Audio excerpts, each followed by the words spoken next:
everybody to GLOBEBUSTERS. We accept the reality of the world with which we're presented. It's as simple as that. And welcome everybody to GLOBEBUSTERS. It is Minds Are Far, Sun is Close. We're on season, I don't know, maybe I should go look at what we're actually on. We are on season 9, episode number 6. Season 9, episode 6. Welcome to the show, everybody. We've got the full panel with us. We've also got a special guest. We'll introduce him first. We've got Doug. Doug is a great supporter of the show, of mine, of many of us. And we did a little giveaway where, I don't know what it was now, a month ago, 3 weeks ago, where we said the largest donation on Rockfin for the day would get to join us. So now he is here cashing in on his win. Doug, welcome to the show.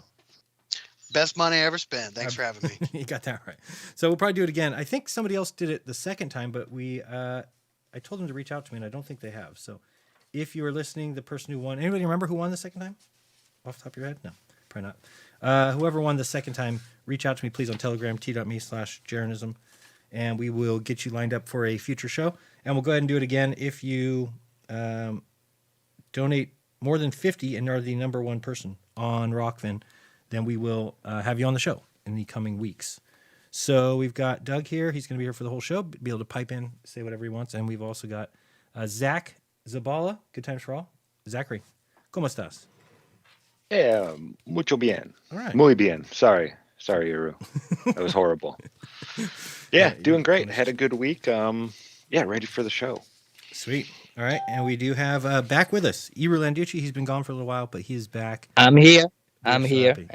And let me just say that Oh. I'm start feeling a little happy because you speak Spanish, Zack speaks Spanish, so I believe the show is going to be in Spanish, but unfortunately not. Doug, do you know any Spanish? No hablamos español. See, there we go. Everybody speaks it. Yeah, I'm going to say something like maybe somebody understand, but la reputa madre, why is not Excuse Spanish? me? No, nothing. Happy to be back again. I think I heard something there. Love you guys. We've also got Austin Witsit gets it, who absolutely had a dominating performance in his debate last night. It was actually straight comedy, is what it was. Somebody actually asked him, well, hold on a second, how do we stand on this flat plane? And he said, with our feet. Because it makes sense that we stand on a globe. That makes all the sense in the world. But how would you ever stand on a flat plane? Somebody help me out. Austin, what's up? What up, brother? Do you lose brain cells during those? Yeah, like I actually experience headaches. I'm not even. Yeah, it's brutal, but okay, man. Maybe someone watches that and they're like, "Yikes! I don't want to be on that side of things." Well, yeah, that's why people say, like, that guy from Mindshock. He keeps saying he thinks flat Earth could be a psyop, and his reason for that is because of the level of arguments that we get from the opposite side.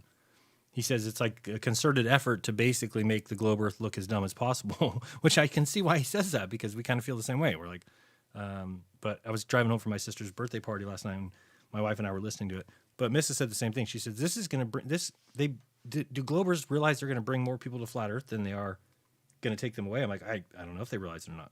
But anybody who watches that, even if you're a glober and you get ready, and I'm going to turn on Modern Day Debate, and you start watching that, I mean, halfway through, you have to either turn it off or become flat. I mean, there's really nothing else you can do. You can't sit there and just watch somebody struggle through the whole thing. It's like, Austin goes through the beginning, lays out these logical fallacies, and then we have to go through. And it's great that you do that, by the way, because my wife now is calling out logical fallacies because you put it at the beginning, explain them, so then right away she just spots it, like, he's just doing it again. I'm like, yeah, I know. That's what he keeps doing. But that guy didn't have a clue. Yeah, that's cool, man. That's why I'm in there, because it never fails. They proceed to use all of them every time, even though I give a forewarning that they're going to do it. And then they think that they can throw it back at you, and then they try and say you're doing it when you're not doing it. Like, you'll just give actual evidence, like, oh, well, we shoot these radio waves across the ocean, and it goes 2,000. And he's like, oh, that's begging the question. What? No, it's not. You don't understand. We didn't presuppose anything. We were just saying this is what happened. Oh, boy. But no, it's good stuff. I wouldn't stop doing it. But with guys like that, maybe I would. He seemed a little bit frustrated. And then he just quit at a certain point. He's just like, that's it. I want to do questions. Go to questions.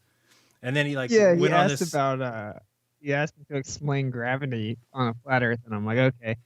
I'm like, well, we can do an experiment. I broke it all down. You know, you can change weight and direction and stuff.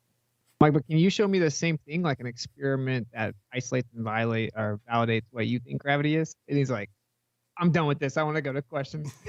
I want to go to questions. And then he spent 5 minutes or 2 minutes going through why he doesn't like the way that you debate. And then the moderator's like, okay, let's give Austin a chance. He's like, no, but he didn't think you should get a closing either. He was upset that you were going to get a closing. Like, what? I can't just end it on my 2-minute rant about how the flat Earth is so dumb and we've known for thousands of years. It's the same thing every time. Thousands of years we've known, thousands of satellites. There's no way every teacher and professor is in on it. People at NASA are doing hard work. They're doing great work. How dare us ever question any of those things? Yeah, and the other thing I watched, I don't know if you guys saw Dave Weiss with Troubling Tribune, and I don't remember the guy's name. Jake, maybe? Did you guys watch that one? Jacob. Yeah, that was hard to watch, man. Yeah, take it away, Doug. Yeah, I turned it off after like 20 minutes. Cami watched the whole thing. I kept coming in and out every, here and there, but I couldn't take it, dude. I can't take. I don't know how you do it, Austin. All you guys that do it, the debates.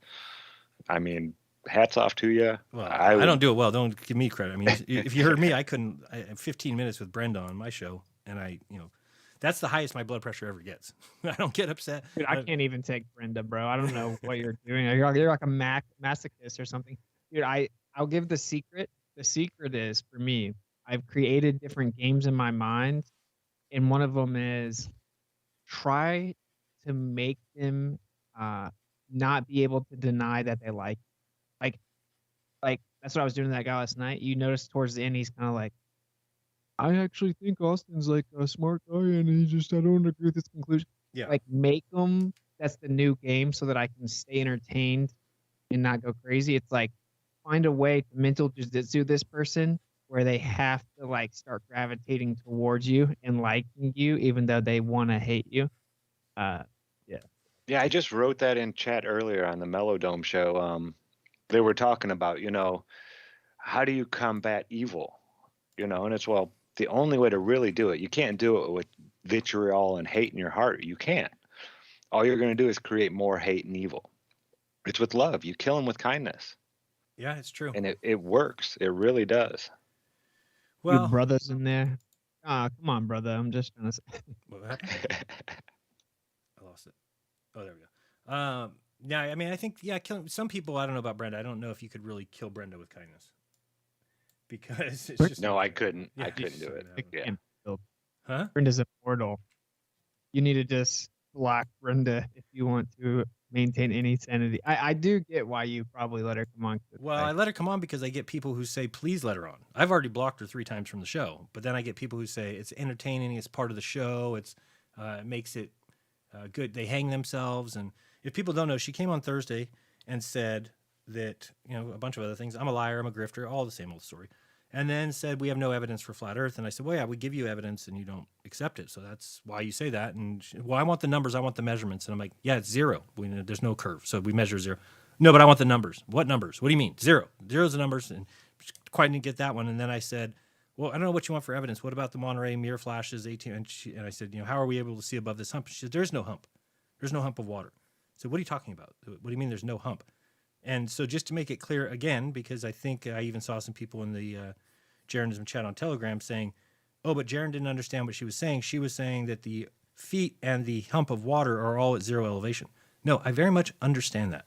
That if you're talking about 2 people standing 18 miles across from each other, across a body of water, they, on the globe Earth, are all at 0 elevation, right? The person standing at one side, the person standing at the other side, and the hump of water in the middle is all at 0. And the whole line of water all the way from person to person is at 0 elevation. I understand that. But if you're talking about 2 people on a globe Earth, then there is a curve between them. Meaning if you draw a line between the 2 people, a straight line, which is the only way you could get there, draw a straight line, then the height from that line, which is a chord, to the top of the curve is called the sagitta, and that line is a hump. So between 2 people, there's a hump. It's very simple. That's, again, I'm giving you globe facts, and I certainly don't believe this, but that's their model, and their model is that's the thing that's blocking you from seeing the other person. So Brenda doesn't even understand the old model because going on and saying there is no hump, there is no curved, or there is curve, but there's no hump, there is no bump, there is no. It's like, yes, there is. That's what's supposedly blocking things in the distance. So anyway, it was just kind of funny because. Well, go ahead. Jeran, she probably really doesn't know anything about humps. I don't know what. I don't want to think about that. I get confused. I don't even know anymore. It's like in my head, it's just like this androgynous thing. It's like I don't even have an idea about that. They're like in a separate category. So, but yeah, it's just funny, and that's why I have them on the show, because they go on and on about how dumb flat earthers are. And Doug, you've heard me say it to her before. I've said, well, what's the curvature of the Earth in 2 miles? And I don't know. I'm not answering that. It's 8 inches per mile squared. How many inches in 2 miles? So. And she'll never answer that because she doesn't know how to do the math. Well, everybody in the chat can do that math, right? Everybody watching my show can do that math. So the fact that somebody's going around calling us all idiots, flurfs are idiots, flurfs are dumb, you're a grifter, you're an idiot, but can't even do simple mathematics, well, I mean, this is what's hilarious. I mean, I don't mind if people are dumb. That's going to happen. People are going to be dumb. But those dumb people should not go around calling other people dumb because it's just going to come right back on them. So. A joke. Now we got also, I didn't announce everybody. We also have Cami here. Cami, you there? Oh, she might have. I am. Oh, you are here. I am. Yeah, So- you guys definitely have more patience than me with the debates. Yeah, I'm not good at it. I did listen to the whole one on what night was it last night that we were listening, Zach, or I think it was the night Troubling. before. the night before? Yeah. Oh, you mean with Dave? Mm-hmm. Yeah, that was Yeah, the with night Dave. before. Yeah, it was good. It was good. I mean, I think that they kind of got, but I mean, I was surprised by this guy because that guy's just being rude to them, right? Oh, I think you're both liars. You don't really believe this. You're just doing this for money, as if we're getting rich. By the way, everybody out there, if there's any Globers listening to this, you cannot say that people that do flat Earth that are making money, that cannot be evidence of your side. Because do you realize that, let's say that we're making $2,000 a month. Do you realize how much money Neil deGrasse Tyson makes, or Bill Nye, or these other science popularizers? If you can't be evidence of one side and not the other. Well, So- why would they lie, Jeran? It's just ridiculous. Right? It's like, Yeah. it's just so dumb. It's like they actually think that that's like evidence. Like, oh, you're just doing this for money. It's like, oh, does Neil deGrasse Tyson do this for free? Does he go out and popularize science on his off time, and he just does it for the good of the Not world? just for free. He made for humanity. Yeah, for humanity, right? Exactly. He loves us so much. He says, I won't take a paycheck. Don't even give me any money. I'm just going to do this out of the love of my. No, of course not. These guys are making money, and that's what is kind of required to live in the world that we're in. So you shouldn't be surprised that somebody who starts doing flat Earth starts looking for donations or starts selling a shirt. It's not evidence that the Earth isn't flat. It's ridiculous that you would go there. Like, it's like the video showing with the asteroid on the show. Like, but you can get online and talk about aliens, though. That's cool. If you make Right. money talking about aliens or how the jab is good for you, or look at these kitten videos, that's cool. None of these people will go stalk them and say, you don't believe in aliens. You're just doing this to make Right. money. And we'll Hear that. actually bring that up. We'll actually bring that up today because I want to show that again, the Mars anomalies and beyond. Yeah, what Austin's talking about, if you watched my show on Friday, is I showed this guy who just goes through, shows a picture of an asteroid, which is clearly fake. Number one, the first image of you're like, okay, that's fake. But he goes through and like zooms in as close as possible and says, this is a structure, and this is an entryway, and this is a tunnel, and this is a parking lot. And it's just like, the Globers have no problem with that. They'll never even speak about it. And something else I heard this week that I thought was very well said.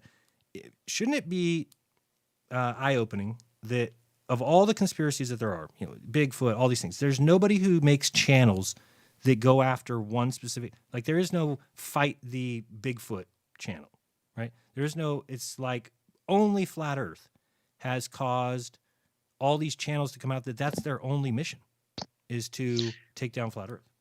Well, aren't they making money? Don't you think? Since they're not shadow banned. No, I'm pretty sure Simon Dan does this all for charity. Yeah. And let's just Pay for his let me tattoos. tell you guys my official numbers, because I was looking into them to try to get a proof for this house. And I made, in 2022, I made $223 the entire year on ads. $123. On YouTube ads? Yeah. Yeah, they're real good. You're a grifter, though. I'm pretty sure that's the reason you're doing this. $200, dude, in a year. Yeah, it's sad. That's what I mean. And again, they put you in this position where they're like, "Well, are you making money doing this?" You're like, what do you mean? Does my YouTube channel make $600? This month or last month? Yeah. If you think that I'm doing this for that, you're very, very confused. Very, very But confused. don't you think they are making good money though? The anti-flat earthers Yes. being Yeah, promoted. you're making lots of ad revenue. Right. And they all have like channel memberships and again, we can't see those numbers, so we wouldn't know. But I mean, I'm assuming they're multiple times what, you know, Austin or I might have. Yeah. I mean, if people don't know, I asked Austin Suggested. the other day, I think I have less than 100 channel members. So I mean, people, you know, and then people are paying $5 a month, but then you give $3 of that 5 to Google. So I'm sorry, $2 of, what is it? 30%? Yeah, about two. Yeah. So I mean, you end up, let's say that you do have 100, so you think that's making 500, but you're actually only making about $320 off that. So again, these things are. Does that mean I know how many channel members Simon Dan has? No, but I would guess it's significantly higher than 100. So. Well, yeah, when they're promoted and they're Right. never demonetized. Never. No. So. I came up like 3 times in the debate last night, right? Like this accusation that I was like some con man grifter and I do this for money. I'm like, bro, I couldn't take a 6-figure job offer. It's like, I don't know how slow I have to say it, right? 6 figures starting out, plus incentives and bonuses with free travel around the world. I couldn't take the job because of my flat earth videos just on Facebook. I just randomly made a video or 2 on Facebook talking about flat earth. I said I can't take the job unless I remove anything flat earth related from the internet. Okay, so I said no. To the point where now I sleep like 4 hours a night and I'm running like 3 different businesses trying to get them off the ground in the background just to be able to pay my bills because this can't pay my bills. So it's just so weird that people say that. I don't know. I think it's really weird. I think it's I don't know weird if too. it's I think it's demonic. just that they almost know that we're not making any money. So by saying that, they know they're just upsetting us because it's just, I mean, it's just like so off. I don't know. It's just crazy that people would think that. I've heard people say, oh, these channels are making millions. And if you go to Social Blade and put in their channel, it says how much they're making. It's like, well, number one, what you don't understand about Social Blade is that's just an estimate. Number two, who do you think out of every channel on YouTube has the least amount of people that would ever click on an ad that shows up on YouTube? It's conspiracy theorists. Okay. There's nobody who's watching this show that's clicking any ads on any videos. So the number that we get is significantly, now somebody like, if you have a makeup tutorial or something and you are selling makeup ads, then those people probably click on those ads.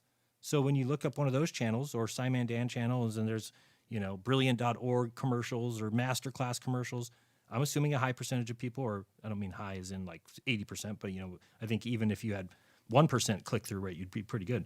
So, but they have at least a click-through rate that is normal. So if you looked up Simon Dan, you might get an accurate number. Whereas if you look up Wits It Right, you're not going to get an accurate number. And whenever there's ads in our videos, it's usually because we put some sort of copyright song in there that gets picked up and then demonetized. I mean, this is one of the rudest things you've ever seen. If I do a video and I don't put any songs in there, they will always demonetize it, okay? If I put a song in, so if I put a MC Hammer song, whatever it is, then they monetize it and then give the money to the MC Hammer. Yep. I mean, it makes no sense at all. It's like, wait, what? So as long as I put a song that's copyright, it will get copyrighted. I mean, it will get monetized, but then the payment goes to them. You can make money for other people, Jeran, Right. just not for You're yourself. not going to make it for. And again, I go back and I remind people that 2015, I got an email, even reached out to Bob, like, Bob, look at this email. It's from somebody saying, hey, stop what you're doing. If you don't, just know that we will never let you make money doing this.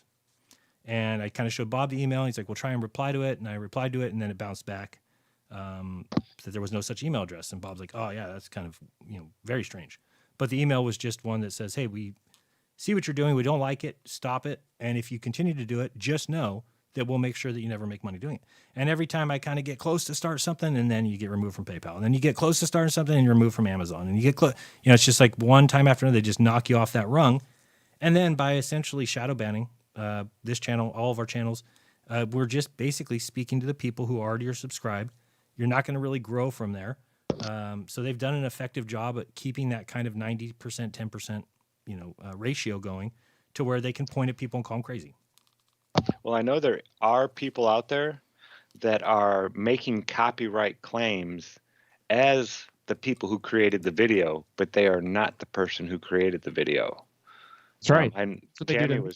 Cami was telling me about one where the person who made the video was much more upset about someone claiming a copyright claim in her name than actually GLOBEBUSTERS using her video. She wasn't worried about GLOBEBUSTERS using her video, wasn't upset about it at all, but was really freaked out that someone else got to make a copyright claim in her name. Yo, check this. I have my song In the Field, right? And it was from a app I pay. It's like uploaded as a free beat to use. It's like copyright free, use it, whatever. I freestyled on In the Field, and it turned out pretty decent, so I use that song now. Every single one of my videos can immediately struck because of that song. And the person that makes it, it's like some weird non-English characters. You go look at their channel, that beat is uploaded 2 years after I made the song. It's not even their song at all. And I've told YouTube about it 30 times. Yeah, don't do and they just keep striking me. So I can't even play my song, which is like me rapping over a beat that was not copyrighted. I can't even play that on my stream without it. Like my whole stream gets struck every single time. I got just caught in a scam like that where I think it's a scam. There was this guy online that had like, here's all my songs for free. You can use them however you want, right?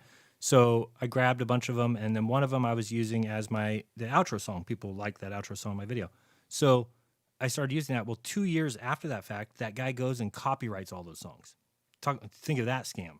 So that he basically let everybody use his videos or songs for free. You put them on your videos. Now you got them everywhere. Then he goes and copyrights it and then submits it to YouTube. And then he makes all that ad revenue for everybody who's uploaded his song that was originally for free, but now he's copyrighted it. So every one of my, it's the same thing. It's just crazy. This guy's not even. It just happened to you? Yeah, and I feel a little lucky because if the guy put, for example, I used to use a sound called Euphoria Infected. Mm-hmm. And suddenly, after 4 years, the guy makes a copyright, and I start receiving email after email from YouTube saying that, like, I felt a little bit happy because at least it's not a copyright strike. Right. It's just, because if not, my channel will be closed immediately because I have more than 40 videos with that music. So I just enter one by one and change the YouTube Studio allow me to change the music, and I did that immediately. Did it copyright But at least the I old don't ones receive too? a strike, because if not, they shut down your channel. Does it do the old ones too, or just the new ones? No, everyone. Oh, really? From the beginning of time, before the God creates the universe. It's even worse. We even do the thing where you follow the website from the YouTube and you buy it. Right. You can pay for different packages. We do that, and it still gets copyrighted by someone else that's not the person that made the song.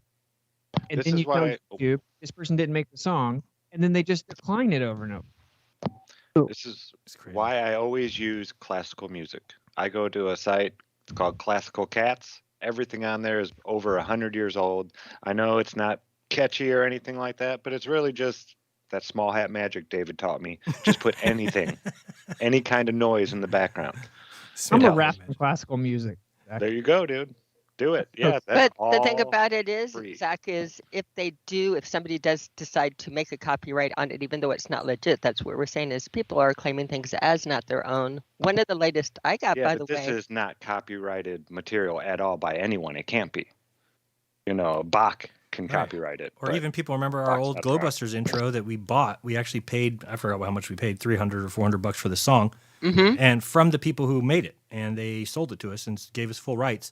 And then we started using it, and a year after we were using it, somebody started copyrighting it. Was it Walter Ray Jr. or something? It is the Ray Jr. that is doing it right now. We are at the point where we are sharing revenue on any of the streams that used that particular intro with. Right. We are still sharing that one. I've argued to Kingdom Come every week after the show. I don't know if people know this part after it, but every week after the show, I go to see what copyright claims and strikes that we get. Last week, I don't know if y'all were aware, but you were shut down entirely. Right? You were shut down entirely. Is that right Neil deGrasse Tyson? Neil Tyson. Down, the Neil deGrasse Tyson, the two clips. I had to actually cut those ones out. I don't usually I fight, but they had our videos entirely down on show day, and so I decided for a minute worth of Neil deGrasse Tyson. The YouTube one is trimmed out.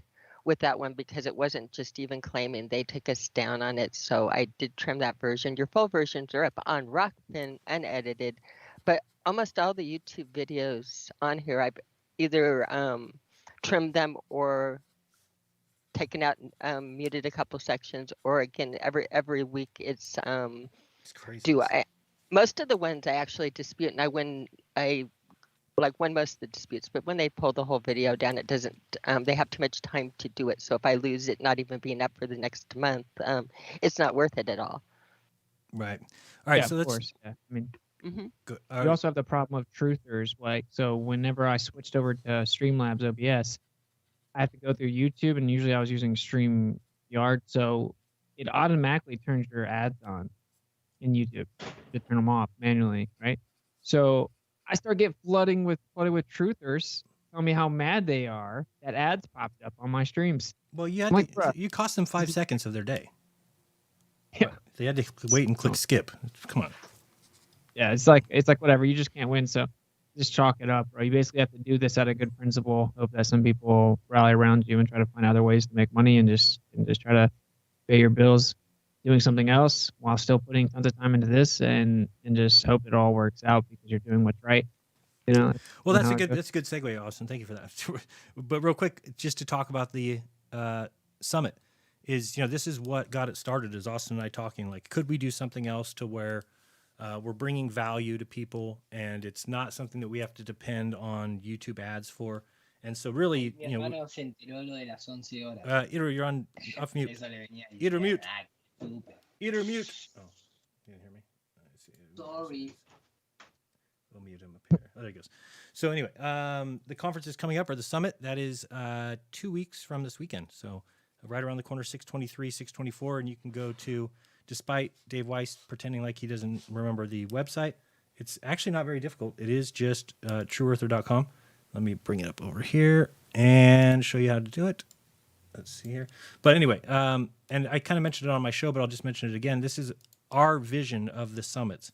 Is we want to do them 3 times a year, one in March, one in June, one in November. Coming up, of course, is the June. We're calling that one Solstice. And our plan for that is we wanted to do something that kind of rewards everybody, right? What I mean by that is, number one, we noticed that people were getting invited to different summits and conferences, and they weren't being paid. I've spoken at several of them, was never paid. And we said, well, let's offer to pay these people to come speak. Okay, that's number one.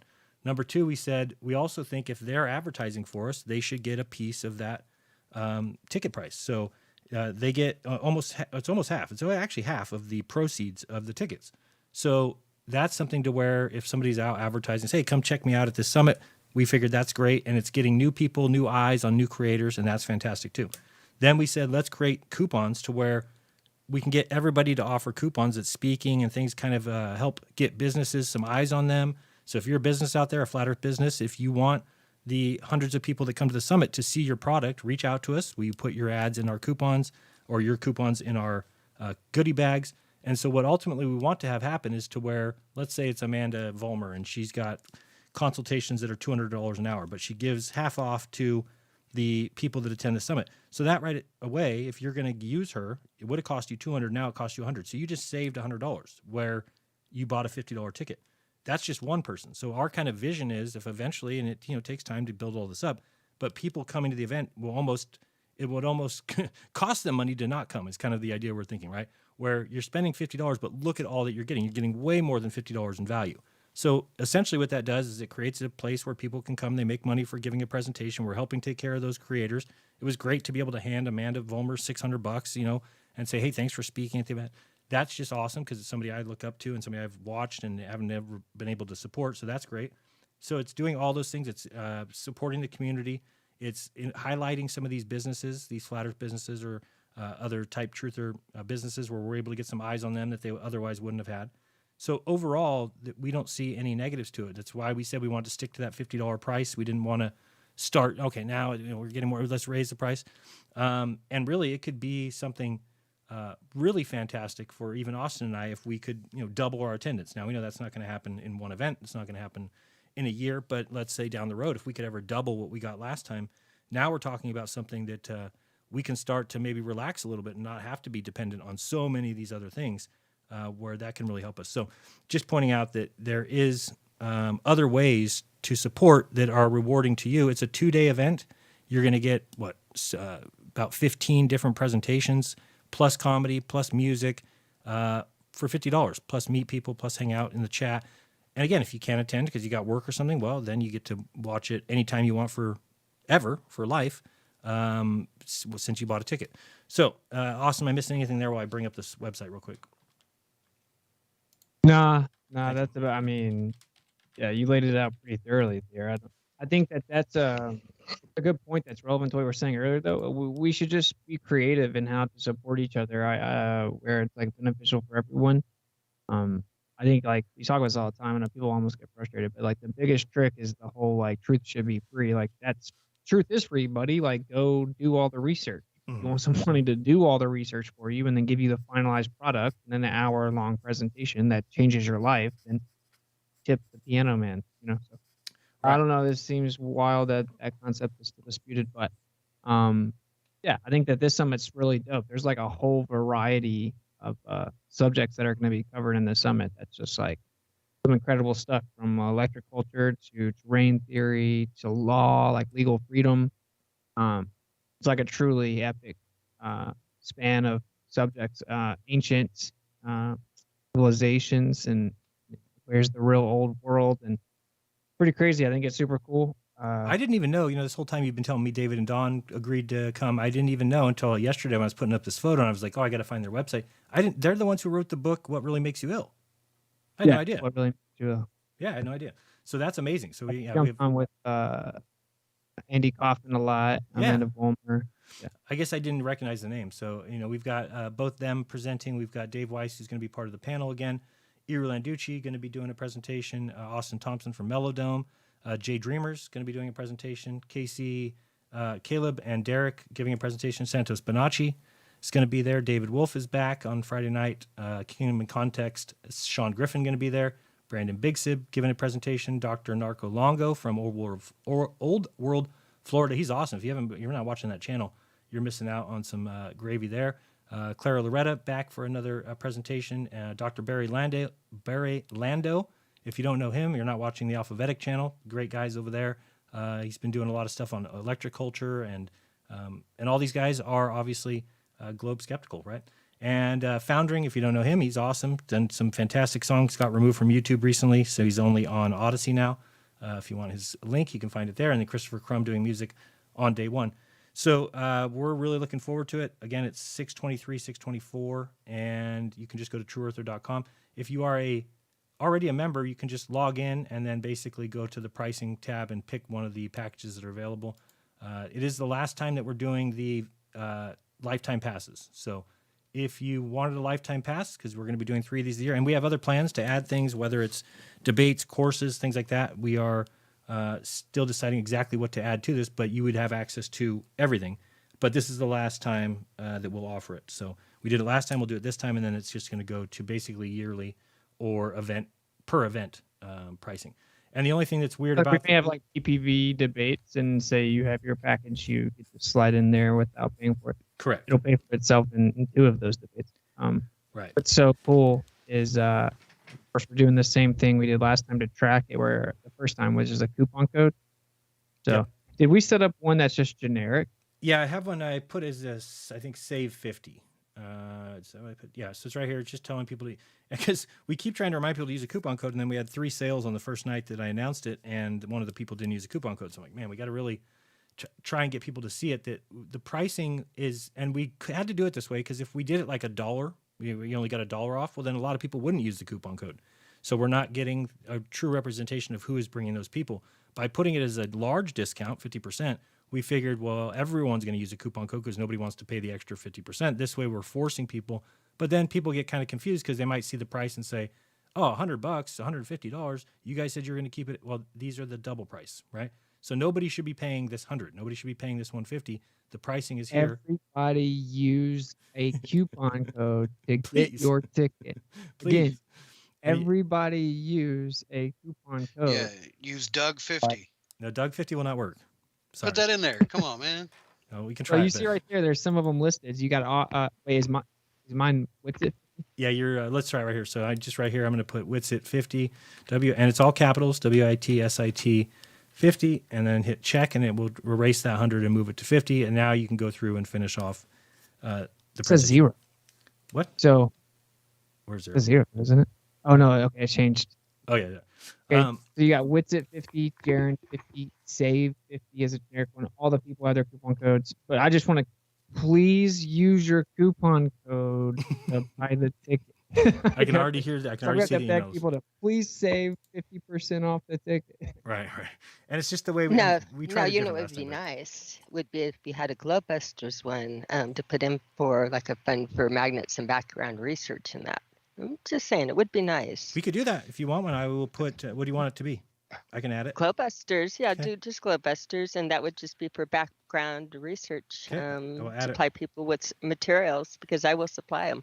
Okay, so we're going to do They wanna GLOBEBUSTERS experiment. 50 Yep. is going to work, but it won't work till after the show, or maybe if I have time during it, I'll put it in. Oh, that's But- fine, but it's just a little area that again I guarantee GLOBEBUSTERS will want it right back in the community for doing good things. So Awesome. Yeah, that's a good idea. GLOBEBUSTERS 50 coming soon. We have to like set it. Yeah, I just all got to up put it in- in on Stripe, but it won't take me very long. thank so you, gentlemen. Yeah, it'd be awesome to have. And then you see here, I'm even like pointing out this is where you press to do the coupon, trying to get people to see it. But, we'll see what happens. I mean, if they can't get it, they can't get it. So, and if you don't know, there's an app. So if you download the app, which is free, and then you have your account, you just log in on the app with your account, and then you can watch all the audio, these kind of things. You can watch Mount Meru is there for free right now. Equinox is still for people who have who attended day 1 and day 2. That's all done as an MP3 player. It's on your phone as an MP3, so you can close your phone and listen to it. A lot of people always ask for MP3s, and this is great. I mean, if you want to watch Equinox, you get all these different presentations: Zack Zabala, Landucci, Crow 777, Dustin Nemos, Bro Sanchez, Brian Young, Caleb and Derek, Max Freeman. So all this, Austin A, you don't have to listen to that one. But Sam Tripoli's comedy, you basically can just pick up and listen to that one, or go to the video section and you can watch. And so right now, yeah, does the content look light? Yeah, but you'll notice that what do we have coming up? We have now the next one, which is going to be Solstice. So before you know it, these are going to start stacking, and then you're going to have Mount Meru round 2, right? So November of this year, we'll have Mount Meru, and so on and so forth. And these will start being packed with content. So to become a lifetime member, it's a good time. And then we put all the coupon codes, the goodie bags, gift bags, we call them, here. And, how do you get to your Telegram help desk is up here.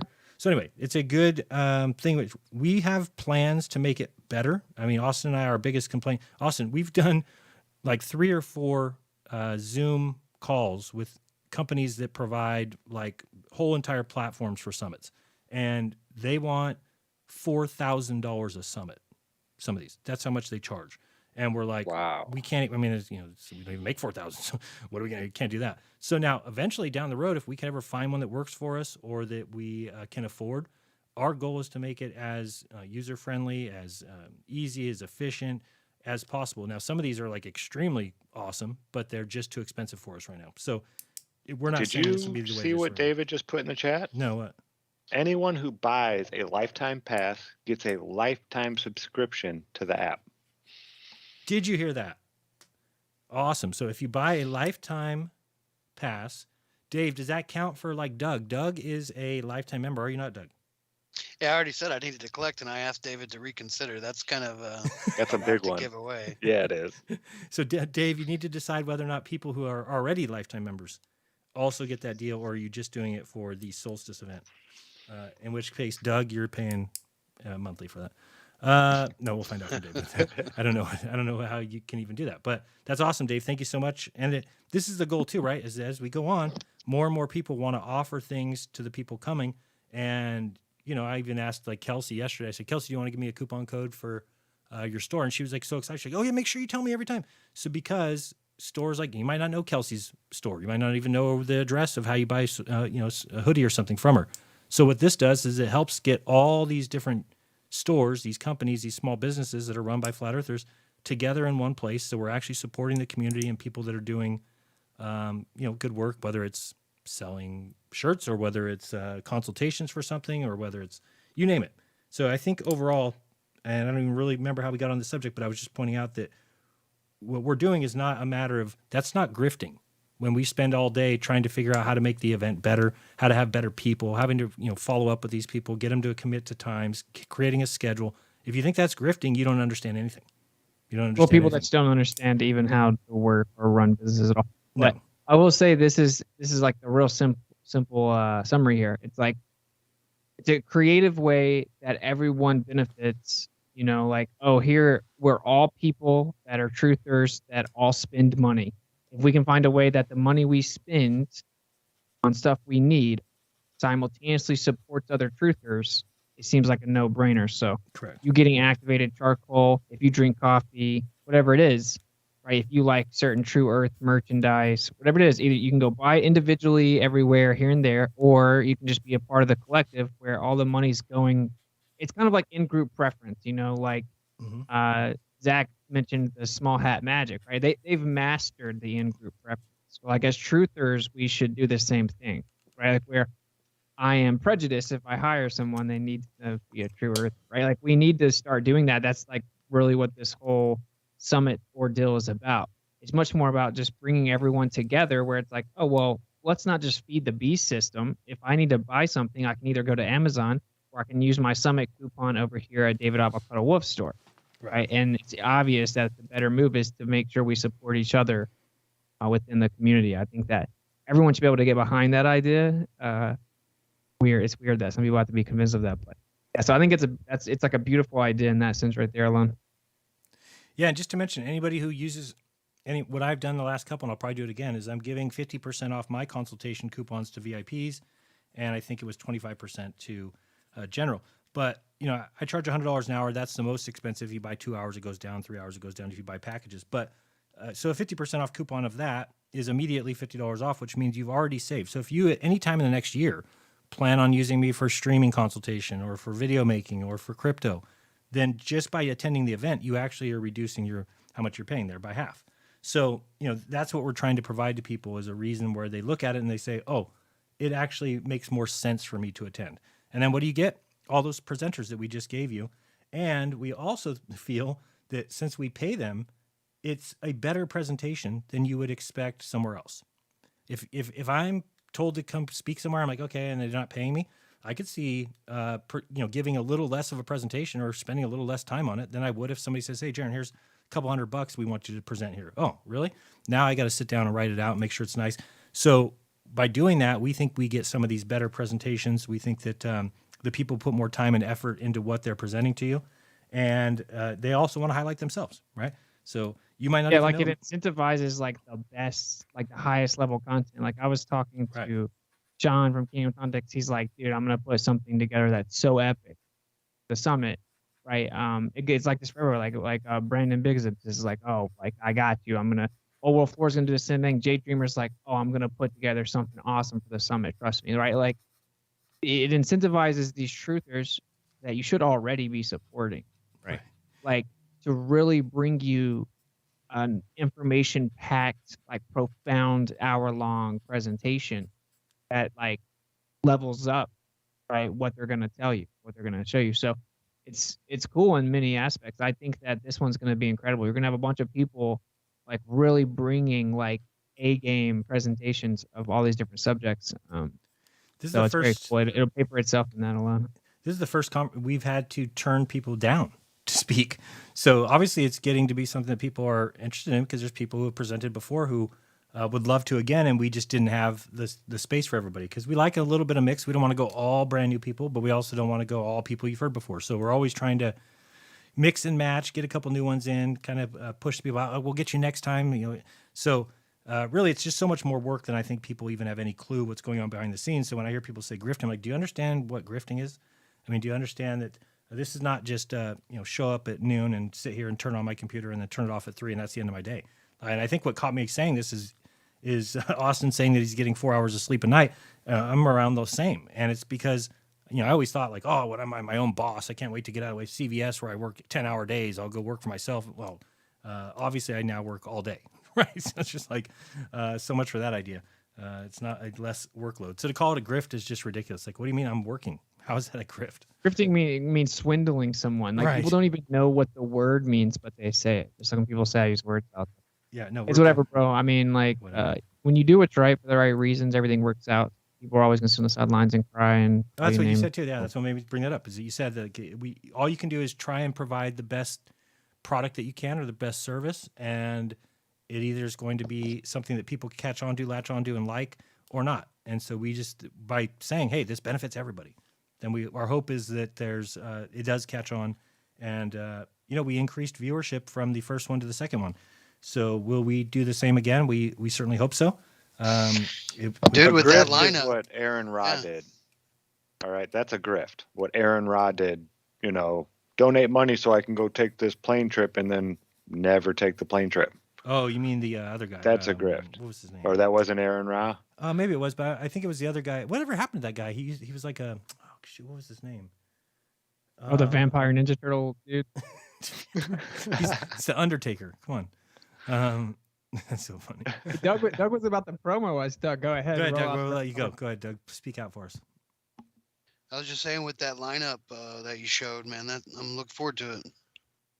Good. Yeah, so are we. And that's another great thing is that you might not otherwise know of these channels. You might not know Old World Florida. You might never have heard of Alphabetic. So we want to get some of the, and the channels again are mostly, I don't think I can think of anyone who's not, are Globe Skeptical, which is kind of, that's the, True Earther is the kind of the umbrella that is putting all these people underneath it. And then we're also building communities, right? We're building solidarity to where we don't all feel the same thing. Maybe Sean Griffin and I don't have the same view on life, right? We don't have the same religion. However, I want to hear that guy present. So for me, I want to hear new ideas. I don't want to be locked into my own little belief system to where only I hear things that I already believe and know. I want to hear new things. I want to be branched out. I want to, and it doesn't mean I have to accept it. Doesn't mean I have to walk away from the event and feel the same way as he does. But I get to hear something new, a fresh take, and then decide for myself truly what to adopt as part of my belief system. So I don't think we can go wrong with it. And I hope you guys see the benefit of it. It's, and we've had so many emails from people saying, oh, by the way, we can't listen to everything you do. Austin, you do 9 hours of live content a week. Jeran, you do 9 hours of live content. There's no possible way somebody can watch everything Austin does, everything I do, everything everybody does. So we kind of forget that sometimes because we think there's people who are listening to every word that we're saying. It doesn't really happen, right? So some of these people who have jobs, they have to basically pick and choose and that may be difficult. Imagine you're somebody who has an hour a week to watch. What hour do you watch of Austin's? You're not going to have a clue. You're just going to be like, I don't know what to watch. Because I wouldn't even know which one to tell you to watch. Right. So I'll announce this right now too. So I've held off on this for a while because it almost feels like arrogant. But people have been hitting me up for a long time asking me to offer these consultations of 2 different types. One is to kind of sit down with them and help them kind of familiarize themselves with the best way to debate this with their friends and family and understanding the most logical approach and how to walk them through it and blah, blah, blah.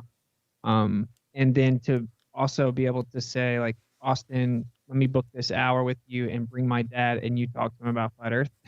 That's awesome. And so I didn't do that for a while because it's oh, yeah, I'm going to teach you how to debate. It seems like arrogant, but I don't think it actually is arrogant, right? We all have our gifts. Long story short, I'm going to launch that here soon and I'll offer at least half off or something. In the coupon package. So I think that'll be pretty cool. It'll be the first time I've done it. Or maybe you can bring your homie or your mother, that won't listen to you and be like, look, I'll never talk to you about Flat Earth again if you sit down on Zoom for an hour with this guy named Austin and just hear it out. That's good. All right, I think that's a really, really, really good idea. And I think, Austin, what you bring to the table is, again, if you're looking at debate shows and thinking that calling people idiots because what they're thinking is wrong is how to convince somebody, I haven't found much luck with that in reality. No, this is my experience. It doesn't usually work when you So call I somebody think a retard. I think the educated and the approach that Austin takes, I think, would benefit so many people greatly. So I think that's a brilliant service, Austin, and I think you, David, a lot of you guys do it so well, and it's so appreciated. The level-headedness that you bring to it, and the humor. So thank you. That's another person, Dave Weiss, that's doing the same thing, right? Everything that he's doing is a benefit. The selling the app makes it easy to share with people, makes it easy to meet new people. I've talked to somebody 2 nights ago that called me and says, hey, I'm here with somebody I met on Dave's app, and we're talking about this, and I need your help to explain it. So I've sat on the phone and talked to these 2 people forever. for over an hour on after my show on Friday night. But it's just great to see people come together like that would have otherwise never known about each other. They meet each other on Dave's app. So, and then Dave's going out to all these different podcasts, and some of them are very, very hard. It's hard to listen to but he's talking to a whole new audience. And so even if he gets one person to kind of go, I want to look into this, how can we fault that? So anybody out there saying bad things about that, they're just not paying attention to the big picture and watching what people are actually doing, what they're actually getting done, and how it's actually benefiting this community. We have, I think Austin said it the other day, we have a 99% retention rate, right? Basically nobody leaves. Once you've seen everything, you can't go back to the ball. The amount of evidence that it would take to pull you back there is not just as simple as one photograph like Ranty tries to pretend is true. You can't just go out and make observations for 3 years like Ranty did and then see one photograph that he didn't even take and be like, oh, that's the one, now I'm a Glober. Yeah, right. And then you go and cover the Johnny Depp trial and make You'd have to hit your head real hard and forget the last however many years. Right. It's just impossible. Since you've heard about it. That's like the only way. People think like, oh, well, Jeran, if we prove this is true, would it be like, no, you have a lot more to work to do than just that. So anyway. And I must apologize to Aaron Ra. My apologies, sir. It was Greater Sapien. Thank you. That's who it was. Yeah. I think I might be debating that dude in person. Huh? I may actually be debating that dude in person. Who, Aaron Ra? Yeah. Oh, don't do it, man. Don't do it. Don't do it. He's insufferable. Don't you remember? When he asked me, he says, Jeran, like what do you think? What do you think leather's made of? I'm like, cow, and he's like, no, it's made of leather.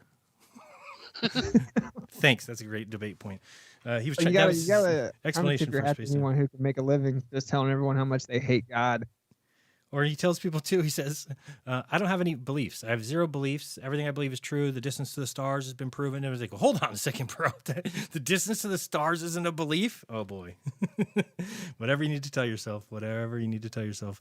That's just hilarious. I love science people who say they don't have any beliefs. If you ask Brenda, she'll say she doesn't have any beliefs. No beliefs. Oh, no? Just you're not trusting any men? Have you done this spectroscopy? Have you? No, of course not. Have you bounced radar off the sun? Okay, then you believe people have done it? That's called a belief. Okay, that's what belief is. So anyway, let's get started real quick. We want to go with GLOBEBUSTERS Tech, which was on, what was it, Thursday night you guys did that? Yes. So Thursday night. I saw a little bit of it because people were talking about it in my Telegram chat. And so I reached out to Cami today, said, Cami, because I didn't quite understand which the correct answer is. And so just to kind of lay it out there for you, Cami was saying that declination is, or the compass actually follows the magnetic field lines, not the north being the center, right? So basically saying it's not that the needle points to the center of the flat earth, that it actually follows these magnetic field lines. Well, then somebody was drawing on a piece of paper or, on an image that they put in the chat, oh, well, where these magnetic field lines kind of look like they're oval or that they're circular, they said, doesn't it still point to the north? If it pointed along those field lines, it would point 90 degrees to the north. And they said, why do we never see a compass in the north point 90 degrees? So that's what I was asking Cami, and she started to explain it, and I still couldn't quite grasp it enough that I could explain it to the person asking that question. So I asked her to come on and give us a clear understanding because I'm still not able to explain it myself. So can you do that, Cami, for us, please? I am here. Let's see where to start with this. I think can I get out in front of this? Can I get out in front of this? Please. Go real fast? Yeah, please get up in front of it. Like I made my video on magnetic declination, and I am openly stating right now that I may have jumped the gun a bit when I'm like, burn it to the ground. It's all fake. There's no, I've done it too, Austin. Yeah. Multiple I did things. it. I did it 8 years ago, Austin. I don't think, for people saying on the discussion here, I don't think Austin's an idiot at all. Nor do I think he's a shill if we disagree on things. I might be looking at things differently than him, but that's what discussion is about. And Austin, I think you're brilliant, so I certainly don't think you're stupid. It's part of the journey, not part of, we're not going to get everything, 100% right the first time. We have to learn.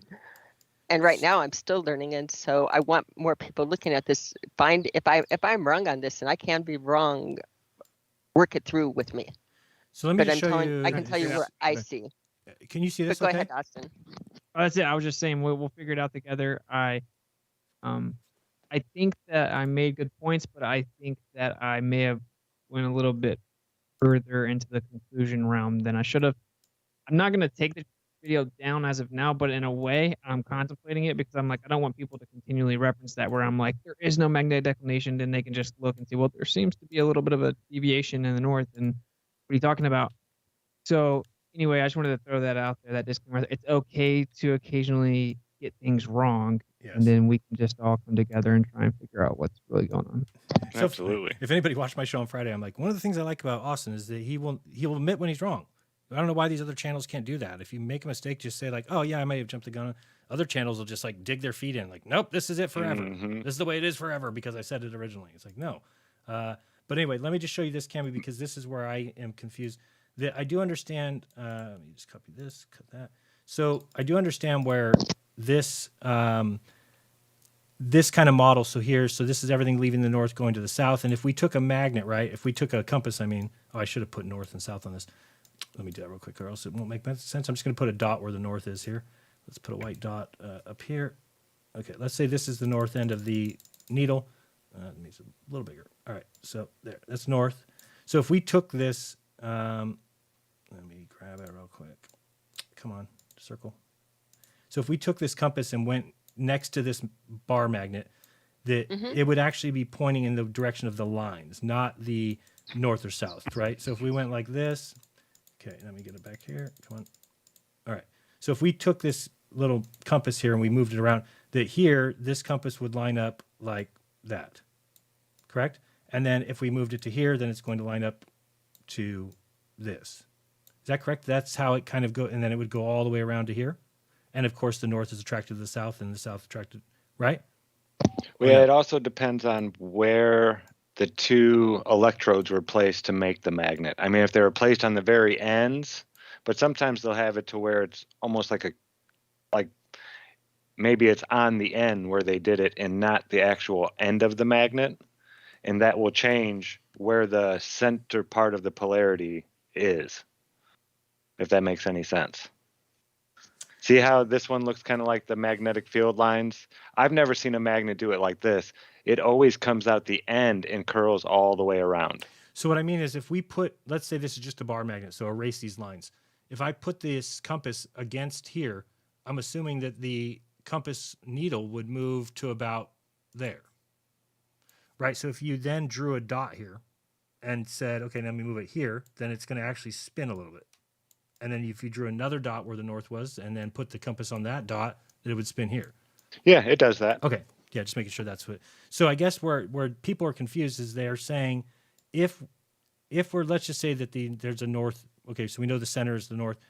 What they're saying is if we're standing, let's say in, I don't know, Chicago, they're saying, well, if the field lines come out sideways like this, then wouldn't that cause, even though in Chicago, let's say this person's looking north here, but they're like, well, shouldn't the field lines cause it to be here? In which case we would have occasionally 90-degree declination in the north. So that's what I think their question is it following the actual field lines or is it more following their destination, right? Meaning the destination is over here. So is this compass actually turned here?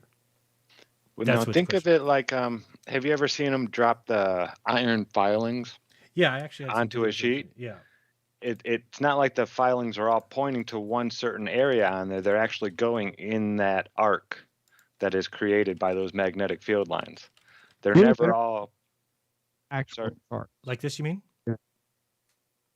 You're talking about like this one here. Yeah, like the one at the top. See Okay. that one? Right. The magnetic, like right at the side. See how the magnetic field lines are lined up parallel with the magnet? You mean these? Yeah. Yes, but they don't come out parallel, right? Like what I'm saying is, okay, so let me find a place. See, he'll just drop it right here. And when he's probably going to like shake it. Yeah, okay, I'll go there. So go ahead, Austin. Maybe you can help. So when you were showing that illustration, I think that people may be getting confused. Like maybe like the magnetic declination chart really makes it clear what you're saying. But you know what I'm saying? Because like it shows like actual places and you're like, okay, say we're traveling from here to here. Yeah, so that's what I need to show because that's where I think people are getting confused because they also, when you use a bar magnet, I guess somebody needs to explain to me how that coincides with the Earth, or does it? I don't believe so. Right. I don't think that's how our magnetic field is created, not by an actual magnet at the center. See, this is like a huge part of flat Earth. Like, this is something we should definitely come together and sharpen iron together, because the way I currently understand it is that we are on a plane of inertia, a black domain wall through the middle of the magnetic field. We observe the top half. You can call that the North Pole, but the North Pole would actually be near Polaris. North Pole is not on the surface of the Earth. That's just the middle of the magnetic field. Since we are so far away from the actual North Pole, our compass seems to migrate towards that central convergence of the magnetic field, right? Like that vortex section, since we're so much closer to that, and that's where all that accelerative motion, basically that energy is, and our compass migrates towards that. So that's my current understanding. That's why you get some deviation, because that's not actually the North Pole. North Pole is in the sky above you. But I'm certainly open to that not being the case, and to see if I can still man what you guys are saying. Basically, the analogy is that the compass being just like weighted iron filing, effectively, in the analogy that you just drop the iron filings and then it migrates to the field lines. The compass is doing that, right? Does anybody have? Oh, I can't be real quick. I think I can take you to the beginning of this, and I think I can clear this up if I have a few minutes. If we'll follow me. Sure. Do you have the image of that Austin's talking about with the quadrupole on the flat Earth map? I can bring it up if you'd like, or Karen, or put it in chat. Anybody can. Sure. Yeah, because I don't give have me a minute. one. And give me a minute. Let me close and put it in the chat, and then go ahead and talk a minute, Austin, why I'm doing this for him, and then I will get up and talk a little bit, because I think I can clear it up pretty easily. Good, and that'd be great. Yeah, sure. I'm glad we've had this conversation. And we need to have this conversation. Yeah, I agree. And like I realized that I probably should have consulted you on my video, but like no, you don't need to consult me while you're along your journey. That's fine. We have the discussion now. Even I don't expect it. Why would I don't expect anybody to run things through me first? I'm just saying, I'm challenging I remember Bob reached out to me maybe a year ago, right, when this first came out, and he was like, "Did you see where the flat Earth sellers?" So this about magnetic declination, and I put it in like the back burner. I never even really thought about it, but he's like, I think he may be wrong. Mm-hmm. So I should have at least, I should just wait out. Right. There's a good reason why we thought he was wrong. It was well thought out. The reason I'm challenging this is not on a fluke. It's well thought out. And I can explain how I got to where I got on what I'm thinking. That might help you, because if you think if we can find flaws with the thinking, I'm not copying this work from anybody. I'm doing it myself. So I can run you through how I got there, and that might help you see what I'm seeing. And if it doesn't make sense, but what you're saying does not make sense to me at all, and I can certainly explain why what you're saying doesn't make sense. So in other words, I can take both sides of this, and I think truth will come out, but on the observations. Let's copy and send this one to Skype. Let's send you a few. I think I'm saying one. It's like I'm saying. So imagine you have the torus field, draw a line through the middle, and we're on that. You're basically saying, well, I think that there could be two poles, like two magnets, and that's going to create the quadrupole in the middle of the two, and that would still give you the vortex in the center. Mm-hmm. That would still give you the point of convergence. Counter pressure, yes.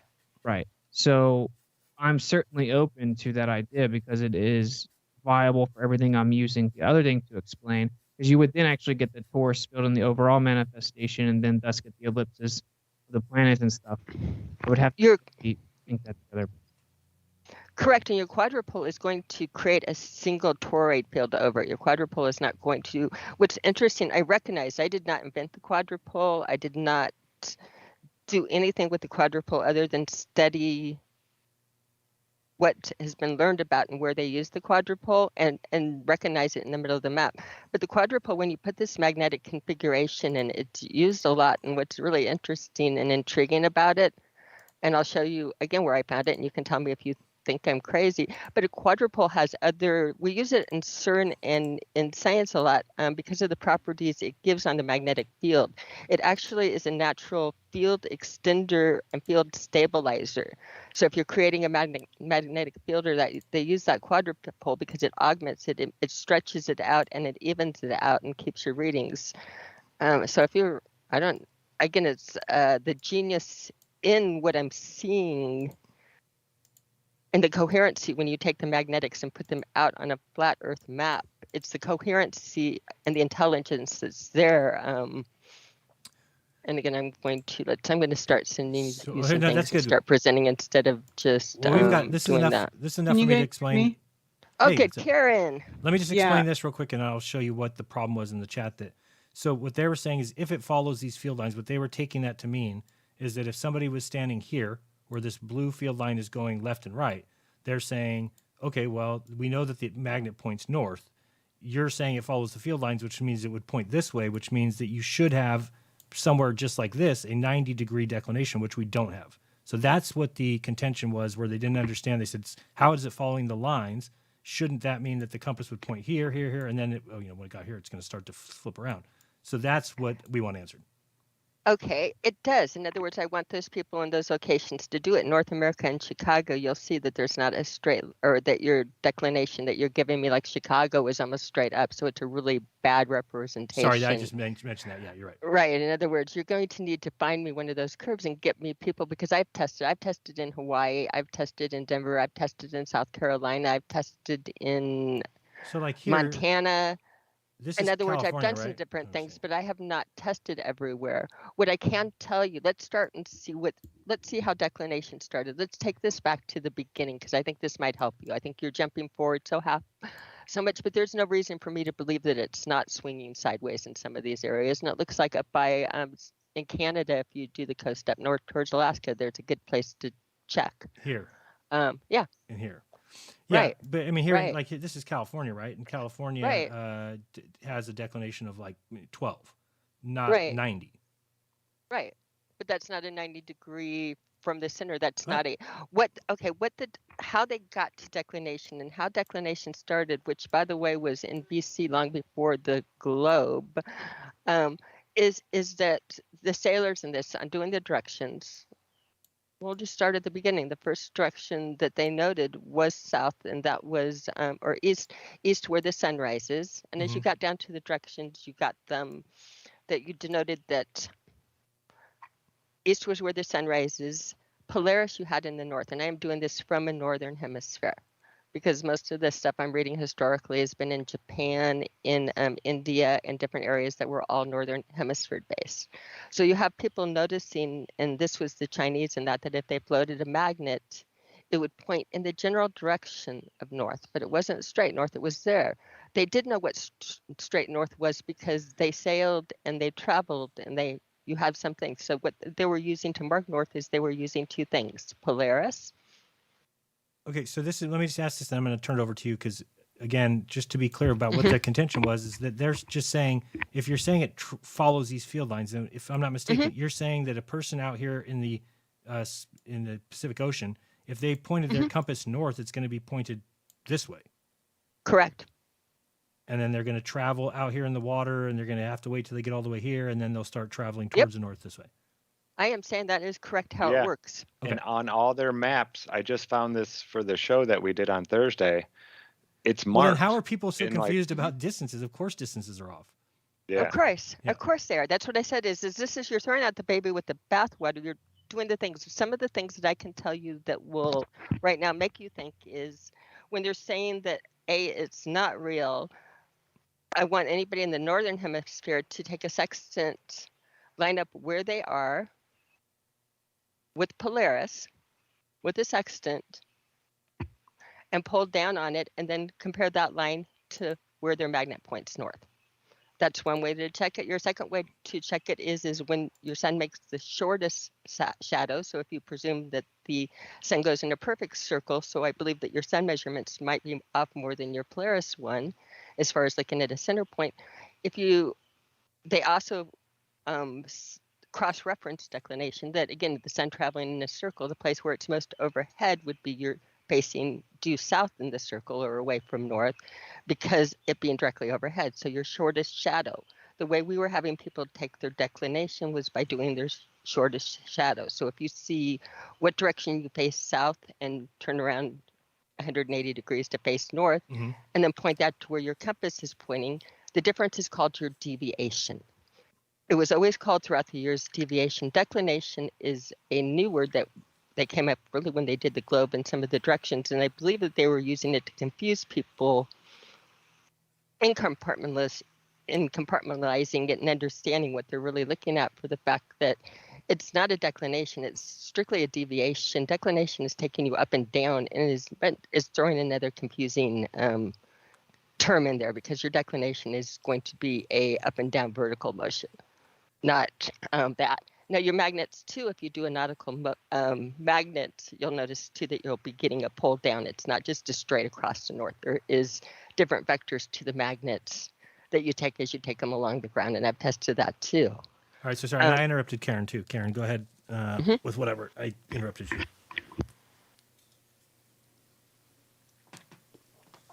Karen, sorry. Karen?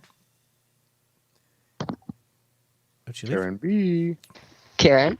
Karen, oh. And then, Cam, are you going to share screens or not?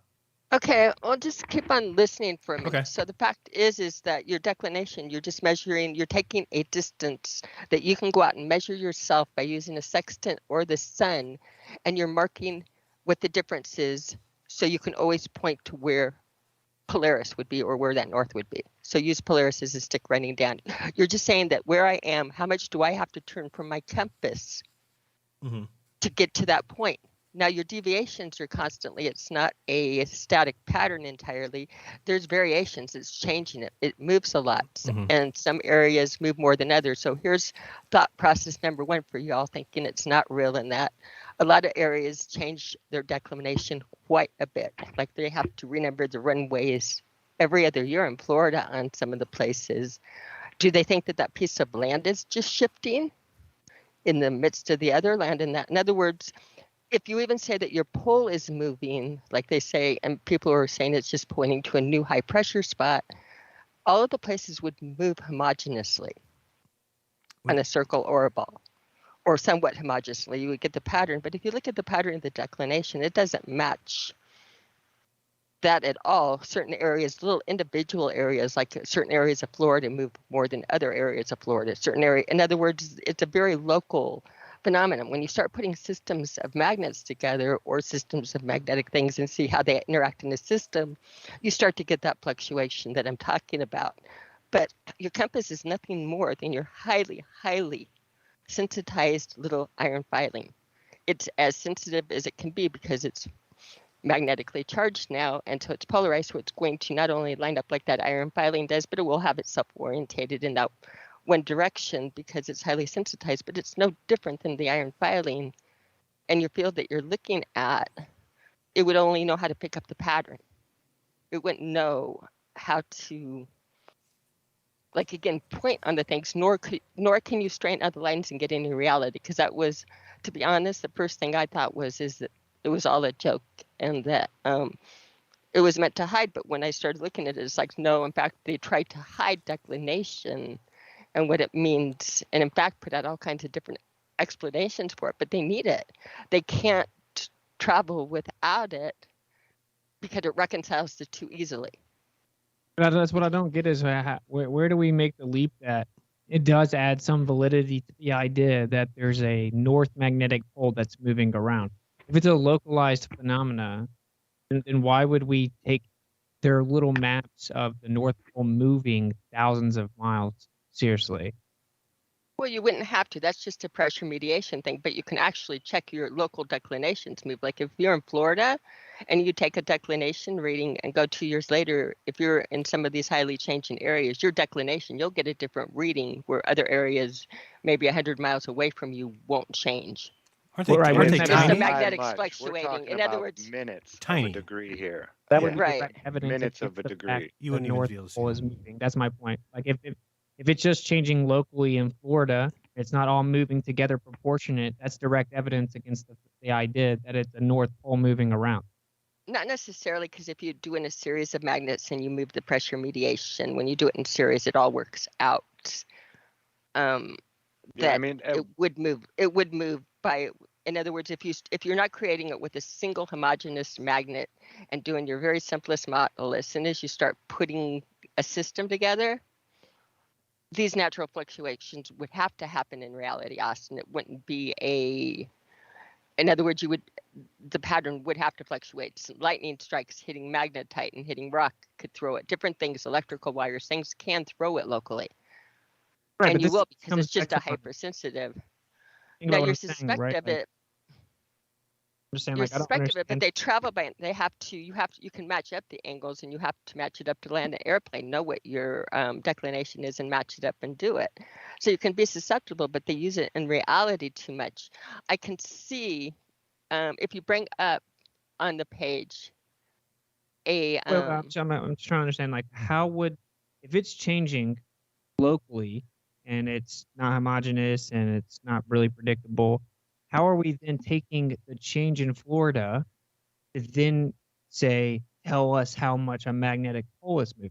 If it's locally moving and it's because not they're not. together. They're okay. Very easy, Austin. Very easy. You're not thinking it through because you're not comparing. You're blaming your declination on where your magnetic pole is, right? But you're not comparing it to the magnetic pole. You're comparing it to the geostationary or the Polaris, something that they say does not move, or all of us will agree that it will stay in that same point. So you're saying that you're comparing where your compass reads against Polaris, not what your compass reads against where the geomagnetic pole is moving. That's what I'm saying, though. Like, I Mhm. don't dispute that there's a real phenomenon of declination at this point. Mhm. And I would say, like, there's flux in the field locally.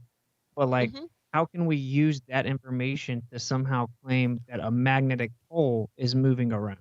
Here, Like, I here, don't check know. this out, Austin. Well, why? Am I sharing this on the screen? Oh, Are you seeing this? let me see. Yeah, I see you. Why would you Yes. prove that, Austin, or why would Hold on, you? Well, Cami. I just see Okay. flat earthers that are saying that. I see them literally showing the mainstream projections of magnetic poles moving as if it's a real thing, but I don't see It's not. any It's a evidence that pressure it's real. mediation. Yeah. You're not sharing now. You were. Okay, here, give Oh me wait, one sorry, sec. you are. I see your Skype screen is what I see. There you go. Now we see it. How do we calculate variation? Okay, right here on this is one of those nautical maps.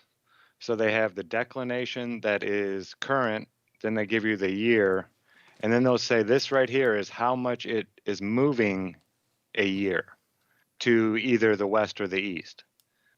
So, and this map is 13 years old, I think. So I'll fast forward it a bit. He's going to be talking.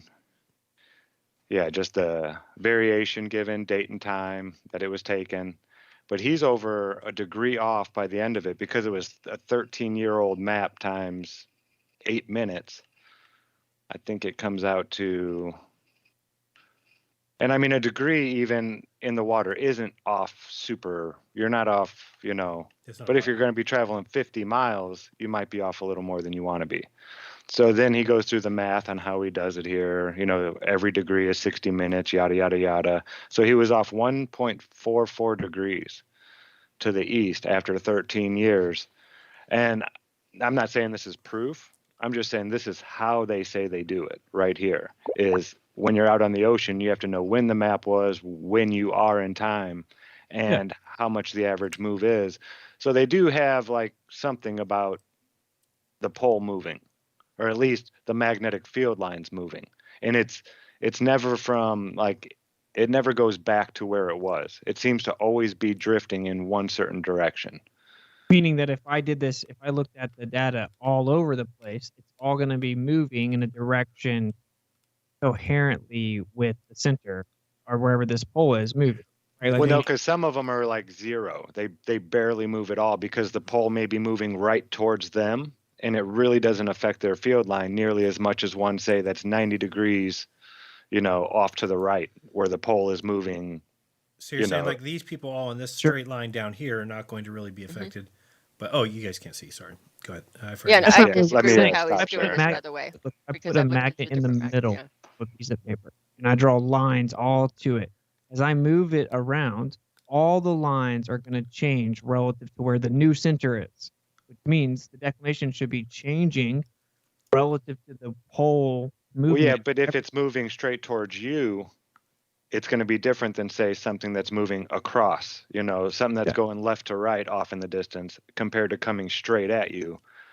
It's not going to move nearly as much.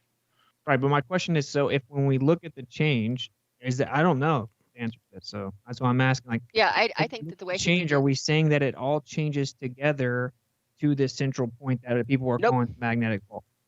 I don't think it does. And I'll test Yeah, it. I've The never man really who did, looked yeah, at the man. it.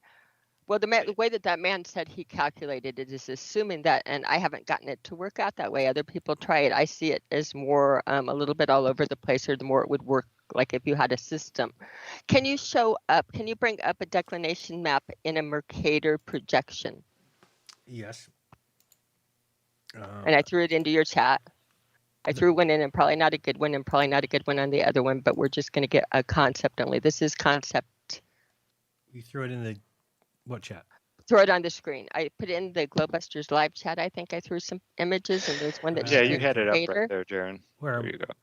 And Cami, what do you think about the Herbie right Vivoni Go explanation? The Herbie Vivoni explanation, I think he's doing all of this stuff in the South. And so one of the things I want to get to is that declination in the North, you can test and you can see that they're traveling by it. You have Polaris, which is your main line up that you're matching it again. As soon as you can't see Polaris, my bets are off as far as is there room for deception 100% in the South. But I think that they could also, there are pieces of land. In other words, you can test your pieces of land for it. So people in Australia, your deceptions are not going to be in places around Australia where you have all Indonesia, these places where you have all of the land information and people taking it and populations that will like physically get it. I think that your deceptions could be, especially underneath the South Atlantic anomaly, in that 100% I don't trust the numbers they give us, or even like how when they drew the lines on the map, I'm not convinced that there's no deception in the South. But I also think that if you throw away declination entirely, you're throwing a huge baby out with the bathwater. And like we talked at the beginning of the show, in the preponderance of evidence, which you were trying to say that Ranty would drop it by one fact, because they could be deceiving us with magnetic declination in the South does not necessarily mean that I think the right answer is to call it fake when I know it's not. Yeah, so I completely agree with you. That's But what we saying. definitely need to look for deception, because 100% they could put it there. Now, when you bring this up on the screen, what I want you to see is how incoherent and what a mess this is. And anybody looking at this would say, what the hell am I looking at? On the declination map, what am I looking at? They're all over the place. It doesn't make any sense. But as soon as you wrap it into an AE, go ahead and wrap it into an AE. That makes zero sense magnetically in the pressure systems, and they get away with what they showed you and saying it by saying that there's a spinning iron creating. You can do this better, Austin, than me. You can say what they say causes it's a joke, but as soon as you put it in an AE configuration, all of a sudden I can recreate that pattern, and I've done it over 12 different ways with different. So let me in ask other you words, this, it's a very coherent pattern. This is sort a of right? Like if you look at the bottom right of the map, it's like they've got some weird, and it's not.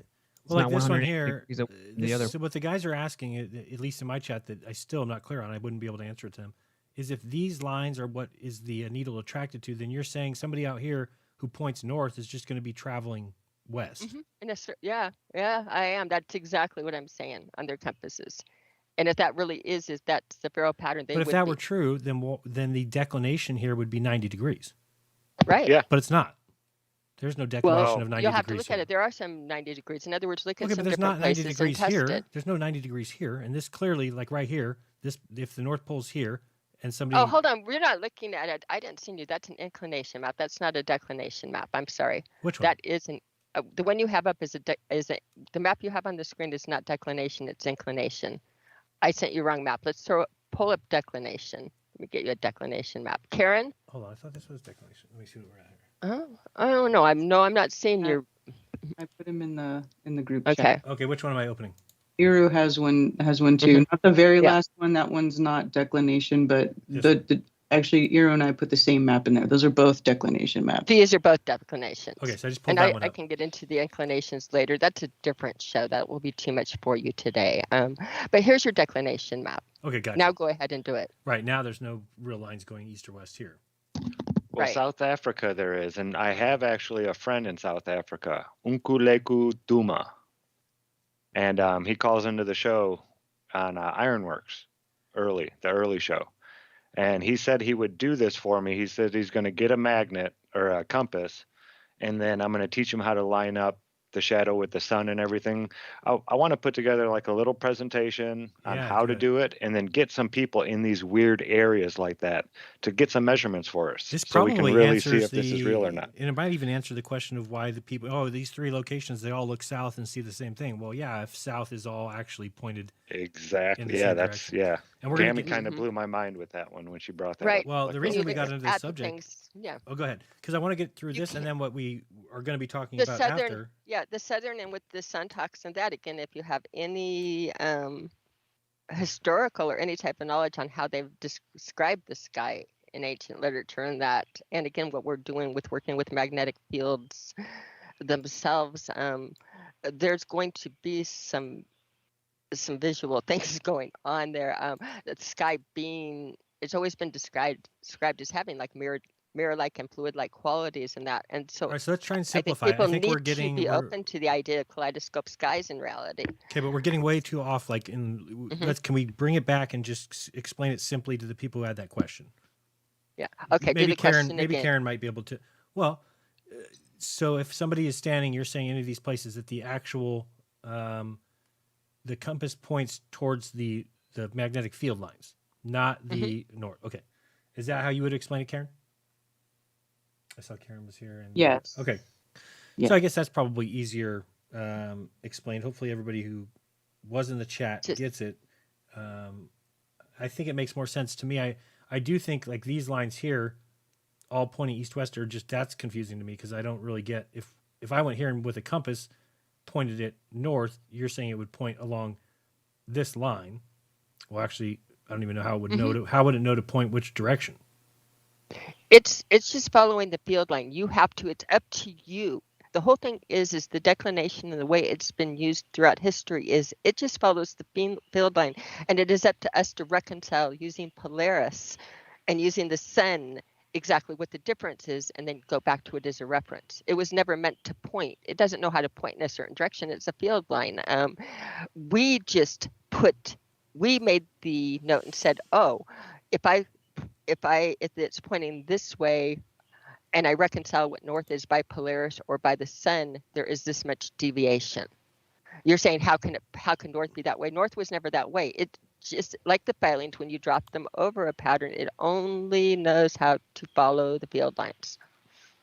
So it's not pointing north, even though we're saying even on the needle says pointing north. It's not really pointing north. It's following the field lines, and it's up to you. Your deviation is reconciling what the field lines are compared to where north is reality by Polaris determining it. If you ran a pole through Polaris and ran it down, how much do I have to turn? How much do I have to turn from what my compass says to that? I'm going to mark down that number for this area, and every year I'm going to check it and see how much it changes to see how much I can trust it. Some areas change, some areas stay unbelievably static on it, which would say you have a system working, and it's not just one single little, we're not sitting on one little magnet. In other words, the way I see it is a series or a system. Okay. And your fluctuation would make sense in a system. Same one that Jeran's saying. That's what people were asking in my Telegram. So if the idea is I pull my compass out and it's just going to follow these field lines. So in theory, if I just ignore the sun, ignore Polaris, and I'm over here in northern Canada and I start pulling out my compass, I'm just going to start doing a circle.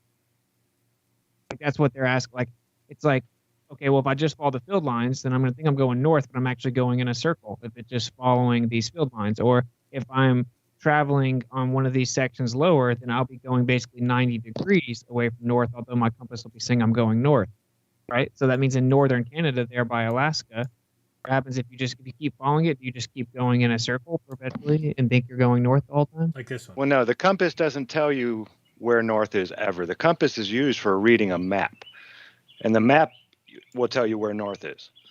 And then the compass tells you, when you know your deviation, how much you're off, compared to the map. Deviation, but you are right, Austin. If you follow it around, you will go around in a circle, and it will wig out when you get to the North Pole, and both sides of it will take you around to the circle because of the pressure mediation. If you start at the bottom of the circle, both ways following it north will split like at the bottom of that loop, right? Here? And if you traveled left or right, you'll go up north. But you're going to your north needle depending on when you go to the bottom of one of your red loops. Right here? I'm trying to look for you. Okay, I see it. Perfect.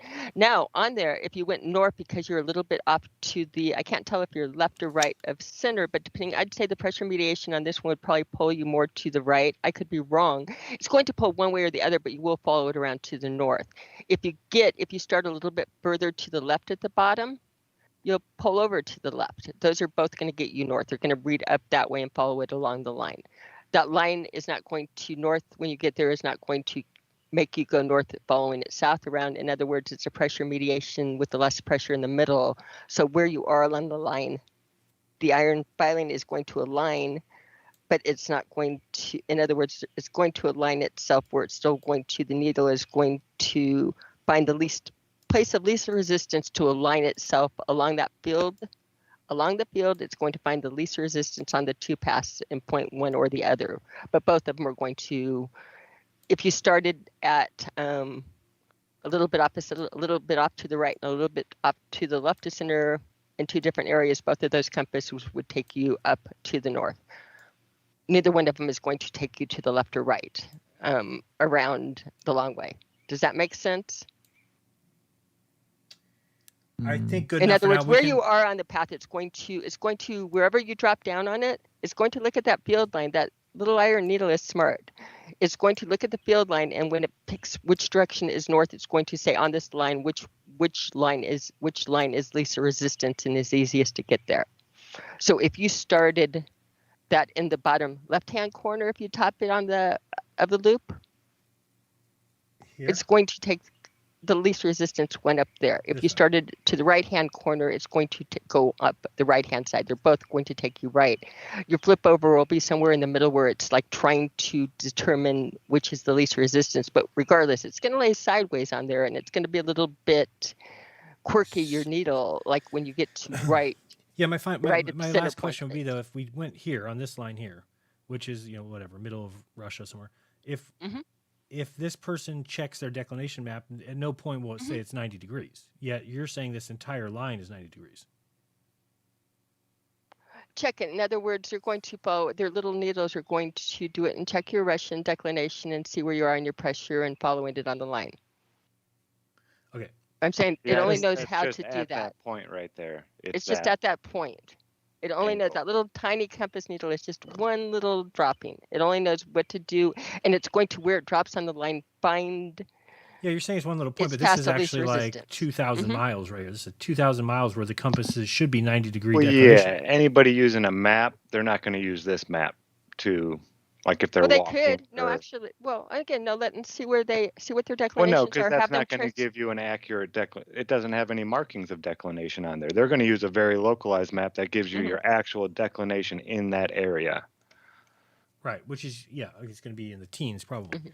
Okay, that's good. And again, remember, it's an overall pattern, and you've got itty bitty compass needle, but it only knows all it is. Think of what a compass is. It's not analog. A real compass is a little bitty, highly sensitized, and polarized piece of iron filing. And the thing that people need to remember from that is that most people don't use magnetic compasses anymore. Right now, they're all programmed into your phone, and all the stuff is already decided for you. That's what they're missing. They're missing what it is and what it knows how to do. The reality of it only knows it's a little piece of metal. You have to think like the little piece of metal. Well, the good thing is that the people who had questions can now, they've heard that response, and then I'm sure they'll come back and either ask more or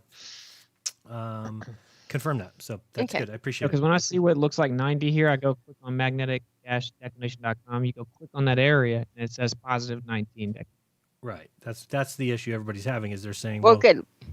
19 degrees means that your line would be like this, not even close to these lines here. So they're asking, well, are you sure it follows the field lines, or does it follow where the field lines are going to? Right? This field line's going to the north. There could be that. There could also be local anomalies, so it could pull a little bit with the field on it. I don't know. I would like to get more information on it, but I know, like, the pattern is what's interesting, it's a very coherent map thing, and where I've tested and it's been highly accurate. I'd like to see some in Russia, and I can look up more things. I have been using the filter of reality that I've been making sure that I test myself everywhere I'm looking, and I'm not necessarily, again, if I can get some people in Russia to test it for me, and I can go into some data. I don't know if I've gone on that particular pressure line, but I'd like to. Okay. Well, like Good. I don't necessarily. Let me say this, and Yeah. the last thing I have to say here, like I don't necessarily go fully back on what I said in my stream as of now, right? Because I think I shouldn't say there's no declination on flat Earth. It's just like a catchy thing to say, but like there is some deviation, right? And I did kind of say that in my stream that there's flux in the field and there will be some deviation, and I don't dispute that there is, but we need to realize that we can't verify anything about that northern region. You try to go above 60 degrees north, you're not verifying anything. So now we're literally trusting the people that lied to us about the Earth, about where all of these things converge, and we're looking at NOAA projections back to the 1600s or the 1900s telling me where the magnetic North Pole is. Then I go watch NOAA say, we have no idea where it is. No sé si me lo termino, pero ¿por qué? Sorry. But I'm saying, like you guys see, this does seem to offer the ability to have people to navigate and think they're going further than they actually are, which is what you need to do to turn the flat Earth. Yeah, it's just figuring out to what degree. It does. Yeah, it does. And in the South, they haven't been able, again, reconciling in the South, it always does seem that they have, even using the information given by the government, trouble reconciling a lot. So it's an area to learn at as I'm watching them do the metal filings. I know doing the metal filings and that I'm taking it from I'm drilling down and saying, what are we really looking at?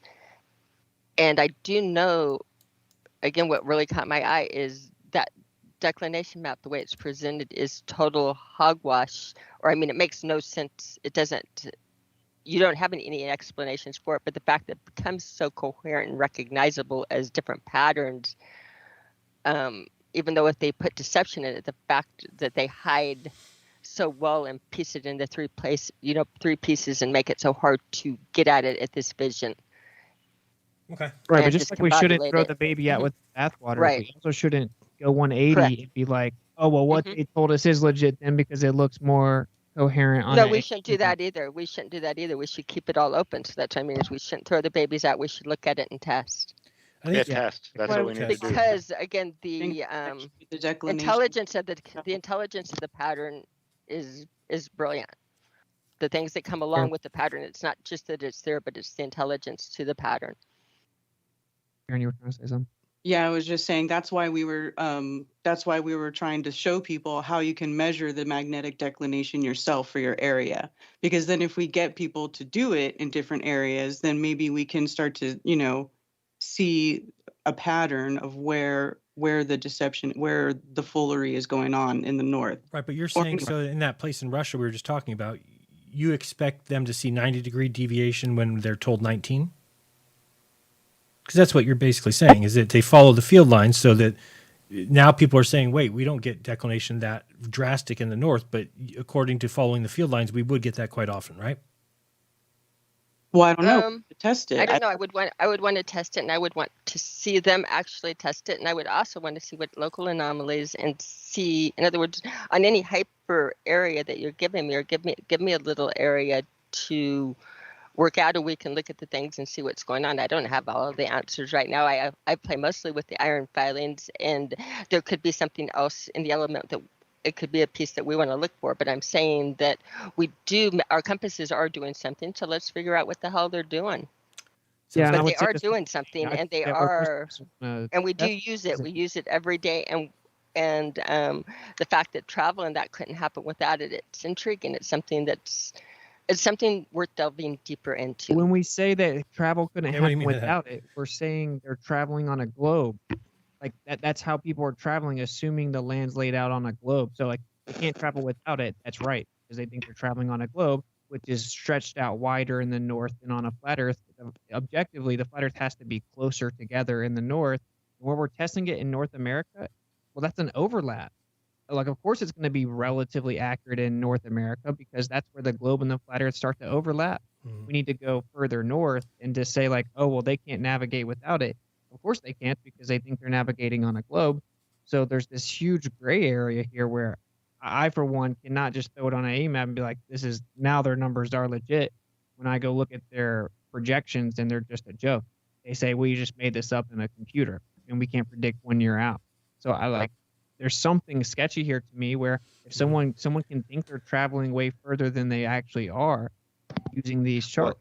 Correct. I know that one of the videos I showed last week, the gentleman even said some of these sites give you very good information and some of these sites give you very poor information. So be careful where you get your information from.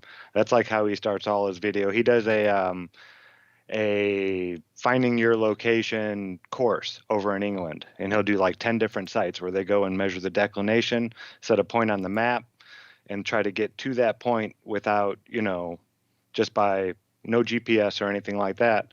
And he said just over 1,000 meters that if you're off, well, this was a big off. It was like 15 degrees there in England where it was. But he said if you didn't take count for your declination, you would be off almost 400 yards or 400 meters from where you were trying to go, just by walking 1,000 meters. But imagine if you lay the land out differently, Zach. That's what I'm saying. Like, the globe is a deception. The Gleason map is a globe map. The AE map is pretty much a globe map. The land is laid out differently, though. Mm-hmm. Right? So if we're like, oh, we're not going to get to where we're going, well, because you think you're going to a landmass that's in this proportion to where you are, but it's not there. Oh, but I know, but they're not looking at the maps as like big maps. These are small maps, and you can find true north using the sun, and it'll be off. I mean, ours is off 8 degrees here, just like they say it is.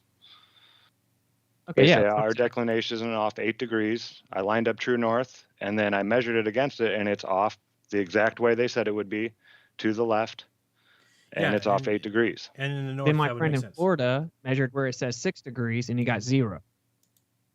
Right, so what did he use to line it up compass, with right? north? I think he used the solar point, the noon like high noon. So yeah, you gotta know that stuff and kind of line it up. Yeah, that's why we got to collect data. That's why we want to collect the data. I mean, that's the whole point of it is before you all collect it. Oh, Helmholtz coil and doing it. This is another way to, again, through the electricity. I love what you're showing up there. If you run a second coil through there, you can get an anti. Yep. I'm sorry, I just lost time watching what you're showing. Yeah, it is. It's fluctuating and it's there. It's the thing about it is we really do have compasses reacting though. 2 things. It's a real thing. Metal compass is not just phone or technology one. Right. We have records of it happening through the BCs and different literature, and that again, it's not a new thing. And every magnet has a toroid field, right? Yeah. They're all toroid fields going into the north and south. Say it again. Is it in a north-south magnet? Let's say it's just a button cell magnet or whatever. A dipole, okay. There's a toroid going into the north and into the south. Which is essentially like the bar magnet that we showed with all the lines going around it. It all comes together at the points in a toroid field. Mm-hmm. Okay. You can, depending on how you show it. Yes. Okay. No, that's good. I was just for my own self, just trying to think of a way to explain it to people. Dude, this is like the biggest part of flat Earth, dude, because we're talking about because if we can get this secret, it's kind of the key to revealing the true shape of land masses and things like that. Correct. This is the key to the real map. Yes. The key to what the stars are really doing. It's the key to everything. It's why GPS is their baby, because GPS always fixes wherever you think you are. It'll tell you, no, this is where you are on a globe. Oh, okay, thank you. Mm-hmm. Right, so we can't navigate without declination because we need to know where we're at on the globe, or else we're going to end up in places that we don't know where we're at because we're not on the globe. So, okay, well, thanks, Cam. I appreciate that, and we will probably, I'm guessing. Oh, by the way, there's no show next week because it is Father's Day, but maybe the week after we might have to cover this again. I'm sure there's going to be some questions. Right, maybe some demos and that too on it. Okay. On that would be good too. But yeah, no, definitely just keep an open mind in both directions. I know I'm keeping an open mind in both directions too on it. It's a learning journey. I do know that I did try straightening out the lines and doing some other things because I did start with thinking exactly what you guys are thinking now. And again, my leaps could just be leaps on there. But I did try straightening out the lines and a lot of different things, pulling the deceptive, and I failed at all of them. I'd spent quite a while trying to do different things and reconciling and testing it with reality, though I did none of it in Russia. But we need people to almost model this out. So anyone that can help model it, because like think about this. My understanding right now is that we're in the plane of inertia, and so we have the convergence in the central point. And if that's pointing to that, then your elevation is even going to change because now you're at a different point in the vortex altitude, right? So then that's going to affect your compass and where it's pointing because you're at a different level of that convergence point. So, Austin, you're absolutely right. And as soon as you started introducing like nautical magnets and compasses to it, where we're picking in an inclination and declination as opposed to deviation, again, where you're doing your up and down, that does start falling into play. And then I had to, when I was working out and getting things to model and show up on the map, I had to, down the center of our map, drop a magnet down. In other words, it wasn't even with our inertial plane. I had, if our inertial plane was counter pressure by a quadrupole, I had to get the magnet to actually drop in a dipole, not a quadrupole, but a dipole, a level down in order to get the angles and to get the compass to point down, because it does point down too. It doesn't just point to Polaris. It also, there's a downward pull on that iron little piece of metal. Which makes sense if you understand that everything's converging in the center. Right. But you have to, again, it converges in the center, but you also have to add height and I had, in order to get to work, and this is where I started, I had to step away a little bit and reset and go back. I started stacking my magnets in layers in that and taking the patterns and making the patterns and stacking them. And what I wound up with was building the points a 3D, well, I'll show you. Well, let's get past this one. Yeah, we'll have to I come wound up back with to the it. Saffron in a 3D by putting magnets higher or lower in that, and then stepped away a little bit. It was getting interesting, but go ahead. I'm going to leave you with that for now. Okay, good. Let's move on to test. We'll work together and we'll get to the bottom of it. I agree. And I'll show you kind of where we've got onto this. It's kind of something comparable, but I thought that if people remember, I put my the idea about why we see the because everybody says what proves the globe is that everybody looks east on the equinox for the sunrise, right? And if we go through that, I'm just going to show you and then show you what Brian Leakey came up with. And I'm like, oh my God, why did I miss this? So let's just take a line going down the center here. And let's say that we go in each place, we say, okay, where are they looking if they're looking east? Because most people think east is this way, right? Off this way or in the line of the latitude line, but it's not. Everybody who looks east is actually looking, let me move this so you can see the 90 degrees here. So there, so if you're watching the degrees and you'll see me pull it out here and 90 degrees is going to be, okay, there. So now we've got this line, we're going to save that. So now you're going to start to notice something, an issue, is that every line from no matter where we're at on this longitude here, okay, no matter where we, what's going on, where's this thing over here? Okay. So every line that we draw from here, what's going on? Where is my, hold on, I don't know why this thing's not working. Okay, there. Now move over there. So we've got this line and we'll take this one. So no matter where you draw that line, you can, I already know where it's going to be at 90 degrees, right? I can just draw that there because what essentially is happening is people are actually all looking in the same direction. They're all looking at the equator. So this person here, of course, is going to draw that line there. I don't even need to look up here and see where 90 degrees is. Now I know where 90 degrees is for all these lines. So that being said, this is what Brian came up with. And I was like, oh my God, we missed this. To me, this alone, which we just showed you, this is 90 degrees, looking 90 degrees for each of these people. This may just be one of the best proofs of the flat earth that there is. Let's explain why. If we have this drawing here and we zoom in here and we say, okay, well, this is what Jeran just drew, that no matter where you're at on this line of longitude, you're always looking at the equator as 90 degrees. So on the equinox, everybody's looking here for the sun. Well, ladies and gentlemen, if the sun is 93 million miles away, that's impossible. Every person here should be looking directly this way in order to see the sun in the same place for all these people. This person needs to be looking here. Aren't they parallel lines? That's right? That's what it should be, right? But if you think about it, that would work if the sun was 93 million miles away. All these people would be looking this way. Well, we just showed you that they're not. They're looking in the same direction. Well, if all these lines are crossing at this point, then the sun can't be 93 million miles away. Because it would Looks have like to it be. would need to be real close. It's a close sun, right? So his video was actually called "Sunrise on the Equinox Debunks Parallel Sun Rays," because what's actually happening is that the sun is close. Where's my thing here? And if the sun is close, that's why everybody's looking in the same direction. So if we spin this around like this, and we say, are all these people looking? So remember, now if we're here and the sun is, picture the sun way out here. Oh, you can't see them a little bit this way. The picture of the sun is way up here by my hand, 93 million miles away. Well, everybody on each of these lines needs to be looking out at 93 million miles, not looking directly here. You'll notice everybody's going to be aimed this way. They're all looking very close. Think about where those lines cross, right? Where those lines cross, meaning this person sees the sun and this person sees the sun, then the sun must be there. Well, they're not looking out here. They're looking. If they say the close. moon is, 89 whatever, blah, blah, blah, that number they use to give the distance to the sun and all that stuff. Right. Then they can't say on our Earth it's any different. I mean, on the moon's a lot further away. And if it's at 89 degrees, then all of these spots should be at like 89 degrees, like Jeran's saying as well. Right. So if we think about this, like let's take the Tropic of Cancer and Capricorn, just those two.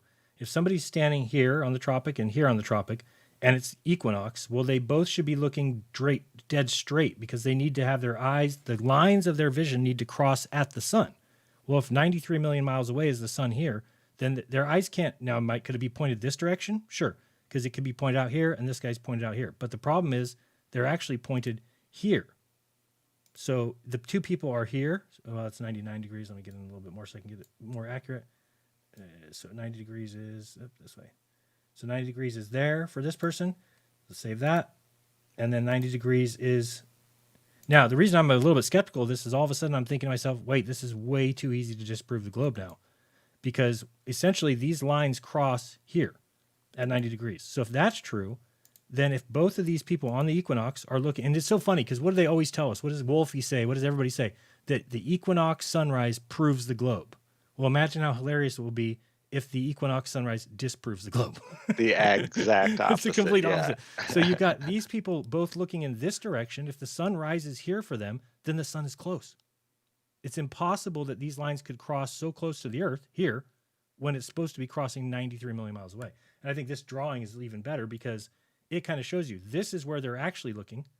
And if the sun is over here, this is where they actually need to be looking.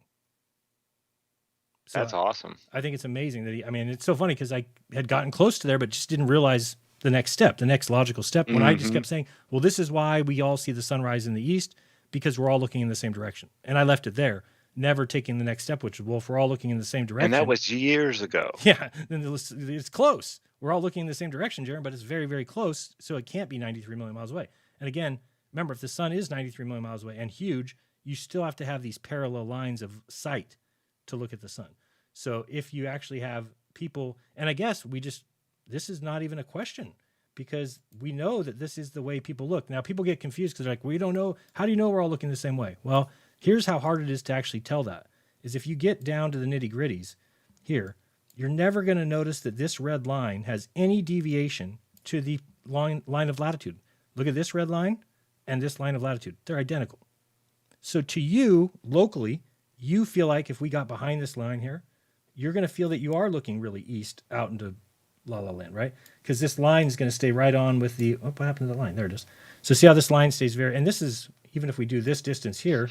Yeah, it'll stay straight longer than you can see. Right. This is 5 miles just right here. So you're not even falling off of that line for 5 miles. Now, if you back up and kind of pay attention to what's going on with those lines, you'll notice that the... Come on, show me those lines. I wanted to see that line there. It's not coming back. All right. Well, this line here... Why are you not showing me the lines? I was just trying to show that it deviates. Okay, well, we can watch this white line. So you'll see how this line heads off to go around, and this line is going to cross it. So again, if we drew lines like this, they're not going to head off into space. They're actually all heading off to the equator, which is funny because really, if you think about the sunrise and about where the sunrise would be for each person, the sun is going to be popping up over the horizon around that point. Slightly far off, I don't know what the distance is. Most people think that they might see it rising. I tend to think it's always kind of the same distance away from us. So it kind of tells me it could be like about 3,500 miles. But again, according to this, it's going to be different. But there's no way everybody's looking. Again, if it's a globe and the sun is way off, actually, can we bring the sun around? Let's bring the sun around here. And let's see where the sun is. Oh, there it was. There. Okay, so there, where's the sun? Well, let me go to the equinox, actually. We'll make it even easier. So let's go. Equinox is going to be on, what was it, March. You go to March. Austin, is this making sense? Or am I losing you? Or do No, you yeah, it makes sense. Because that's funny because me and Brian were talking about something very similar to this. It was about like crepuscular rays, but if they were all equally hitting at 90 degrees, you should have crepuscular rays everywhere. But yeah, this is a reoccurring theme that if the sun's hitting the Earth at 90 degrees all over it, it should be relative to each observer 90 degrees. It doesn't matter where you are. The sun is so much bigger and so much further away from the Earth that for each person they should be looking straight at 90-degree rays, which would actually create crepuscular rays everywhere. So this does make sense to think about what they're. So this is your sun, right? And okay, so let's just put it right there. So that's 93 million miles away. So all of these lines here should be pointed out towards the sun, not converging at the equator, right? All these lines, if we drew them, they would all converge at the equator, no matter where you're at on Earth. So if everybody's looking here for the sun and it's always crossing right at the equator, then it has to be close. You know, could it be 3,000 miles in the sky? Sure. You're not going to be able to depict that on this map. It's going to be, you're talking about seeing the sun here, right? The line's crossing here. But certainly if you're talking 93 million miles away, to me, you have to have everybody here's lines. Like for instance, let's see, like this. Okay. So thereabouts. Right. So here you would see that these lines here, you would say, oh, are these lines, Jeran, going off and towards, well, these lines don't converge at the equator. Right, so these lines generally do. If you kind of look at it, you say, oh, this line going off into space, I could see that being 93 million miles away. But that's not east. East is, these lines are circles. Tropic of Capricorn and Tropic of Cancer are circles. East, dead east would be, you're going to draw a line from here, and it's going to go towards the equator. So if this is your dead east line, then how is it that everybody's seeing it here at the equator, right? Shouldn't it be off straight? And I think I've seen, didn't Soundly do a thing where he kind of showed something like this, to where all these lines were bent out, and this is why we see it. So to me, we don't see this. So, Brian, thank you very much for doing that video, and I think it's another one of those things that's going to cause us some conversation. But to me, that is one of the best proofs, at least that I've seen. We're like, wow, you're right. I would expect something totally different on a globe Earth. That I would expect people to be almost like, because the sun is huge and far away, then all these latitude lines would actually be what I expect people to look east and see the sunrise, meaning this person sees it rise here, here, here, here. Not that this guy has to look way over here and this guy has to look way over here. And I think I've heard Globers, their best explanation for that was, oh, because it's curved, because the Earth is curved, that's why you're not seeing it, Jeran, that it's everybody's looking because of the curve at the equator. Okay, great. Well, still, then the sun is close. So, Ira, what do you think about that? Are you following along?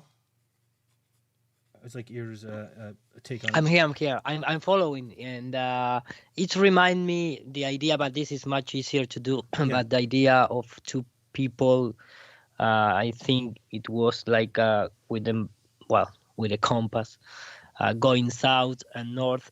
Supposedly, in some point, you need to, meet together. Mm-hmm. The path, and if you are in the globe, of course, if you are in the flat Earth, you're never gonna meet together. The people going south is going be open. The people going north is going to be inwards. I don't know if I explained correctly, but this type of observation remind me that type of thing. Of course, walking in our Earth is a little difficult. Thinking in frontiers and things like that is in fact with legal things.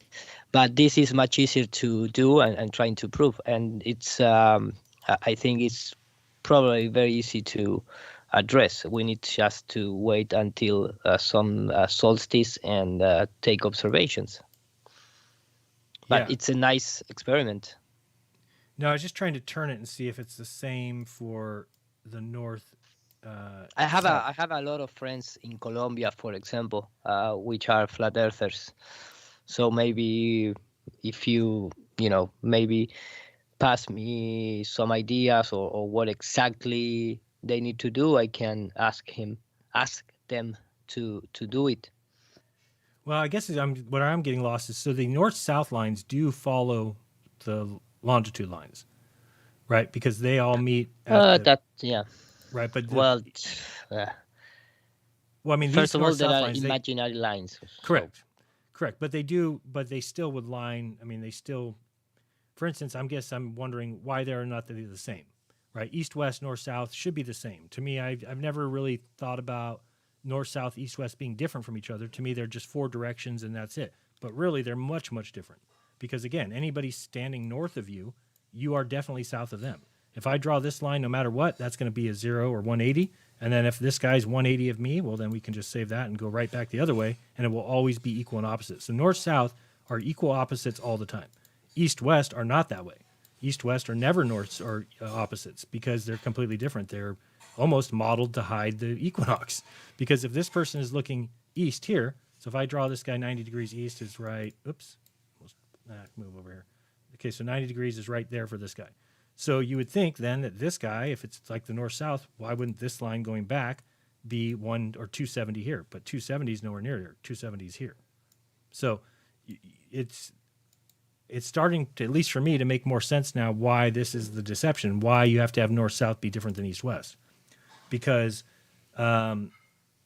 they want us to think east-west, and again, on a local scale, it is the same, right? If you were to draw a line here and say, this is, come on, draw a line. Okay, we know that this line here, well, it's a little bit off, is north-south. Okay, so that line's north-south. And then if we got down here and said, well, let's draw now the 270 and the 90. Let's grab this. So if we were to draw 270 and 90, let's go here. So this is 90 degrees to there. Okay, so to this person, this is a very, you're going to have, well, that's seems a little bit off more than I thought it would be. That's 89, 90. Okay, well, it seems like it would be more of a perfect thing. But again, locally down here, this is even going to look like a 90-degree angle to this person, right?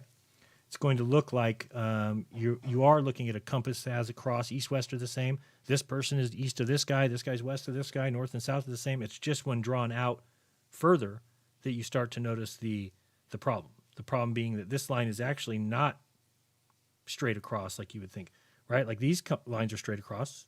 Longitude, latitude, they're 90 degrees here, but they're, because this is a circle, but these are not circles north-south. So like, I guess another way to put this, all north-south longitudes are great circles, but east and west, only one is. These are just things I'm just realizing in my head. The equator is the only great circle. The only great circle. The only one, yeah. But on north-south, every line is. Every single one of these longitude lines is a gigantic circle. Yes. Yeah, the latitudes are parallels. That's why they call them parallel. You know, right. When you get up north, you call them the parallels. So any other comments on that or questions or concerns? Or are we missing something? Or I guess I'm just trying to think now, like, okay, well, Polaris is something that we all see north of us. So can we compare that to like when we're looking at the sun, all seeing it east of us? I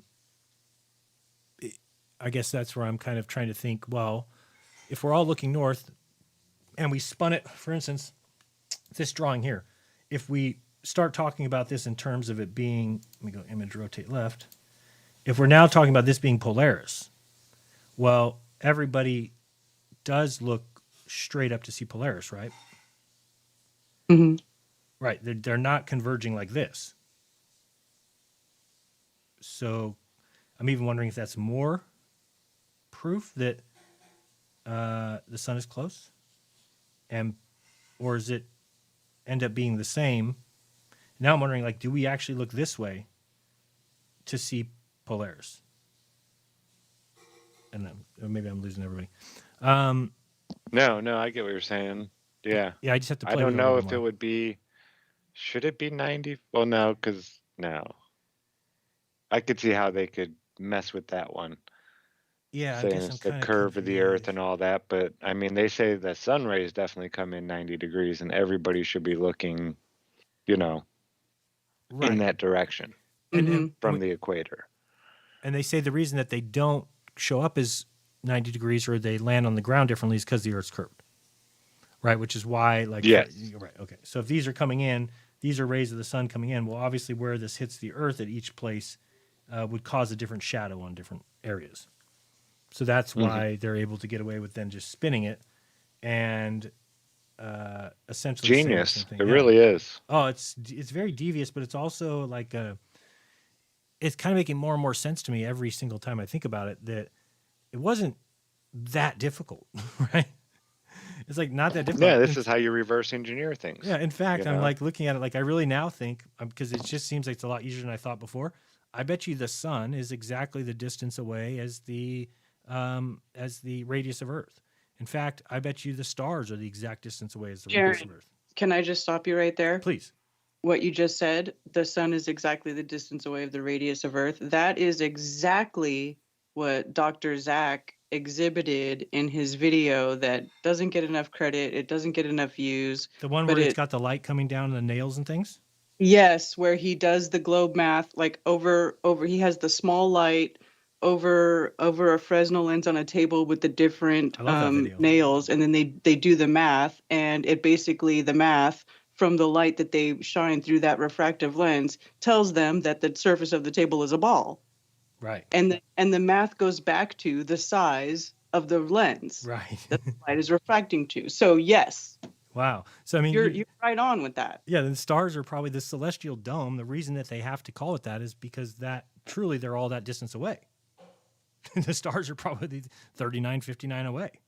And so it creates a dome, and so they just reversed it and said, okay, rather than say we're 3959 away from this thing, we can just reverse it, pull it underneath our feet, say everything's going that way, and now we've got a celestial dome around us. So it's infinite distances. Well, no, not really. It's just that's just one way you can look at it if you've curved yourself into a ball, because now all of your curved paths create the same parallel lines out to that celestial dome. It's just complete opposite, inside out. So, yeah, that's going to take me a little bit of thought, but I think that definitely getting somewhere. Questions, concerns, comments on this one? It's a very difficult topic for me, at least, the magnetic fields and the magnetic declination. But like you said before, maybe it's one of the last keys that we need to open a new territory for I think so, because we're at the place now where like the only glober evidence that they have is like this one of, well, you can't do celestial navigation on a flat Earth. And the answer to me is very simple. It's like, well, yes, because if you had a Earth that's on a flat plane and you then used cartographers and projectionists to project that onto a sphere, well, then if you make GPS once the projected map is put on the sphere, then that was probably when they were able to sit back and smoke their stogies and be like, we're done. Because if you have GPS telling you where you're at on the globe, then they're right. Then McToon is right to put out a video saying, oh, well, you can't prove, you can't use celestial navigation to prove where you're on the flat Earth. You're like, yeah, absolutely right. You can't. GPS was made for the globe. So, and it doesn't mean we live there. As I just described, we lived on the Earth's on a flat plane. We projected it onto a globe. We did GPS based on the globe. Now they look at it and they say, look, because we can do GPS and it matches the globe, therefore we live on the globe. No, that's not the way the evidence works or proof. Because again, if we can just show you that we can take a flat plane, project it onto a sphere, then from the sphere we can make GPS, then you put GPS, and here, one clue of that would be if GPS was open source, and I don't mean allowed for anybody to use. You can go create your company right now and you can use the GPS signals to incorporate into your little devices. What you cannot do is see the code for GPS. Why not? Yeah, that's wild. Why wouldn't you be able to see that? No. And isn't that a government funded? I mean, shouldn't that be Freedom of Information Act? Well, they say there's two different ones. There's like the government military one that's more precise, that's closed source, and they claim the other one's open. That's what they claim. I could understand not having the military one open sourced, but we should be able to look at the source code for GPS to see exactly how it works. If they're saying it's this, that would be one way of verifying them telling the truth. Yeah, I think there's got to be there's a a fudge factor in there, right? The fudge factor is simply taking where you really are and then putting it where you're on the globe. So this is why we can't back engineer that, because you have to know the code. You have to know the key of knowing whatever the mathematics are that fixes it for you. And again, if it's just really weird to me, if it's just telling you where you're at on the earth, why would it need to be a closed source code? And people always come to me, it's not closed source, Jeran, anybody can use it. I'm not saying nobody can use it. You can use the GPS code, and your little device will basically take the signal from GPS, whatever that might be from, and it will, figure out where you're at. Great. But there is some mathematics being done by the other device. Whatever it is sending you your location has already figured it out what to send you. Right? It's sent. Yeah, this is the problem, with technology, it's taken the human element out of everything. So back before GPS, everybody had to use maps and use compasses and sextants and know where they were. Everything is observer based. You have to know your location, and then you're basically figuring out where you are based on what you can see from where you are. So when they introduce GPS, then nobody has to know that now. Nobody has to understand the mechanics of how that works. Right. So, yeah. And then you got people like Ron Hatch and these other guys who have to be called in to basically fix the GPS code and get rid of relativity from it, even though they tell us all the time that GPS is proof of relativity. It's not. Yeah, can't use Einsteinian synchronization. But specifically, I guess they're going to say, right, celestial navigation is distinctly different than GPS, and GPS is what we use now, but they're saying that you can go out and use celestial navigation without it. And what they did was they looked at the sky, and there's a celestial sphere, respectively, and they're like, okay, well, the things in the sky, they drop this much. So if I'm standing here and I take elevation angles in all directions, they drop from my zenith, so I'm going to get a dome around me. That's an azimuthal grid. If I move 69 miles, now I'm at a different location with this azimuthal grid. Now it's dropped a degree.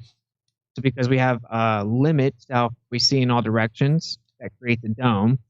And we've measured elevation angles within that.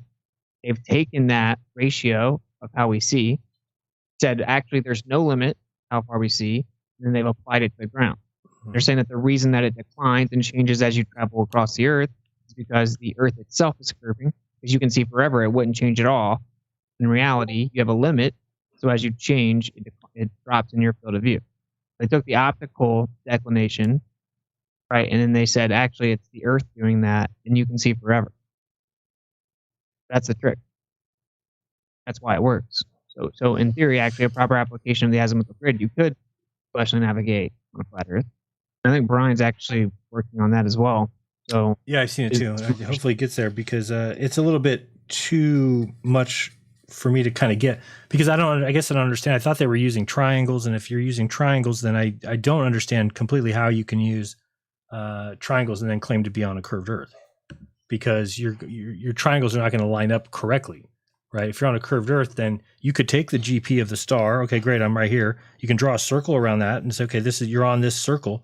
But if you're then drawing lines up from your angle from the edges of those circles to the star, well, you're on a curved Earth, so you just lost your 90-degree angle. Right? It's not 90, because if it was 90, then that straight line out from there will not hit where the angle is that you're measuring to the star if you're on the globe. Maybe we can get Brian on to discuss that a little bit in the near future. Okay, I got that. Let's see. Any other questions or comments on this? Ira, did you have something you wanted to share today? I don't remember what you said. Well, like I mentioned before, I have a presentation about ether, but not maybe in the practical way, but more in the philosophical way. But I think it's going to be too long to present. So maybe we could compliment about this in terms of maps and trying to explain people why it's so important. I have some let me just plug this PowerPoint here. I have a few thoughts that we can put together. Maybe it's not going to be quite long, but it's based on because I think it's nice to have attached to this topic, and we can see what we get from here. I don't know. It's a risk, man. Nobody, you can never know what's going on with my presentations. It's 2:30. So we still got 45 minutes or so. Anybody else want to bring up anything? But let me give a chance to Karen to tell us about Okay. Flatoberfest first, and Vegas, baby. even though she said it wasn't happening again, she was wrong. It is happening again. I keep saying it every week. I'm like, this is the last one. That's a good marketing strategy. You got to make it to this one. But someday it might be the last one. You never know. You never know. Be ready. Be ready. But this year I did manage to get a venue in Vegas, so it's on. We're in Las Vegas. It's October 21st and 22nd, 2023, in Las Vegas at a place called Sam's Town Gambling Hall and Casino. It is off the strip. I've seen some people making comments. Look, get over so it. many people didn't even want to be in Vegas, but I had to make it Vegas because that is the destination, right? That's the place that's easiest to get to from all the people on the West Coast. It's cheap to fly there. It's cheap to stay there. You guys, don't stress about it. You're going to be surrounded by hundreds of flat earthers, and it's off the strip. And the place is like, it's cool. It's on the east side of Vegas. It's a huge hotel. Everybody can get rooms there. I suggest you get rooms at the hotel. I've got a big block of rooms that I've got for my speakers, and I think I might have even managed to get a little block of rooms for attendees. I don't really know what's going on with that, to be honest. I think I saw it's only like $100 a night, or maybe $150 or something. I think I was helping somebody. It's like if you get Thursday, Friday, and Saturday, because Friday, Saturday, Sunday, but Friday and Saturday are more because those are like the premium nights, but Sunday's cheap, Thursday's cheap. Like it averages out to less than $150. Okay, good. It's like $130 or something a night if you stay for 3 nights. But you guys can share rooms. Yeah. You can do whatever you want. You don't even have to stay at the main hotel. But I would, just because then you won't have to walk or drive anywhere. So we've got the biggest room at the hotel. It's the Ponderosa room. And it's going to be a blast. We've got Chief Crow and the Flat Earthworms coming to play music again. Mark Sargent. I'm bringing in Mark Devlin from the UK. Jason Lindgren also wants to participate again, so he'll be there. Ben Balderson and Jeranism. And I also have some other people, or not other people, but another person. David will be there, DITRH, of course, but I'm also bringing in another UK flat earther that I haven't really announced yet. I don't know if I should say it yet or not. Nathan Oakley. No? Oh, man, I was excited. I was ready to get my tickets. Yes. Go ahead, sorry. I'm hoping it's somebody else. No. But anyway, it's going to be fun. I still don't have everybody confirmed yet. And I'm like, it's kind of crazy because I'm doing this event in less time than I did my other events, and it's remote. So it's going to be crazy. But I think it'll be fun. It's going to be fun. You guys should all come. Yes, I agree. I think it's going to be big numbers. I know there's so many people out here that have already told me they've either bought their tickets, they're buying their tickets, they've already got their hotel. So a lot of people in California in this area have been waiting for something that they can get to a little bit closer. So it's a great choice for venue. And I think it's better. Someone said Eric Dubé. No, Eric Dubé is not in the UK, and you must be new here. I don't know. Somebody asked me the other day something about Eric Dubé, like, why don't you guys ever do a show together? I'm like, I don't ask Eric, dude. I'm pretty sure he accused me of being a thief or something. I don't know. Oh my God, everybody's already guessing. Yeah, I'm bringing Dave Murphy. Oh, that's cool. The other UK. So it'll be Dave Murphy and Mark Devlin are coming from the UK. Very cool. So we're international, and there's already people who've bought tickets from other places in Europe. So it's going to be so fun. I can't wait. And I think it's better that it's not on the strip myself. I think it's cool that it's kind of off, and then you can still go there at night and do whatever you want. You know, it's easy I mean, Vegas isn't that big. No. You know, so it's like if a $15 cab ride, or even a Lyft or something, and you take 3 or 4 people, it's $3-4 each to get to the strip. So right. And if we would be on the strip, then you're talking way more expensive tickets and way more expensive rooms. Yeah, if I had done it on the strip, there's just no way. I was quoting someplace. When I very first started, hitting up venues to get some space in Vegas. They're like, "Yeah, we charge $20,000 a day." I was like, okay, bye. See ya. It's a little steep. It's like our meetings with these people. They aren't kidding around over there. I couldn't believe when Austin and I are having these meetings with these summit people, and you always know when you get to one of those websites that won't tell you the price. Like, you should know better than to schedule a meeting with them, because you're like, oh, there's a reason there's no price here. But I'm like, don't most people do summits for free? And they're like, yeah. I'm like, how are they paying you $4,000 a summit to do? It's crazy to me. But I guess that somebody's paying. So anyway, I'm excited about where it is. Just have an alien conference and we'd make bank. I know, we should do that.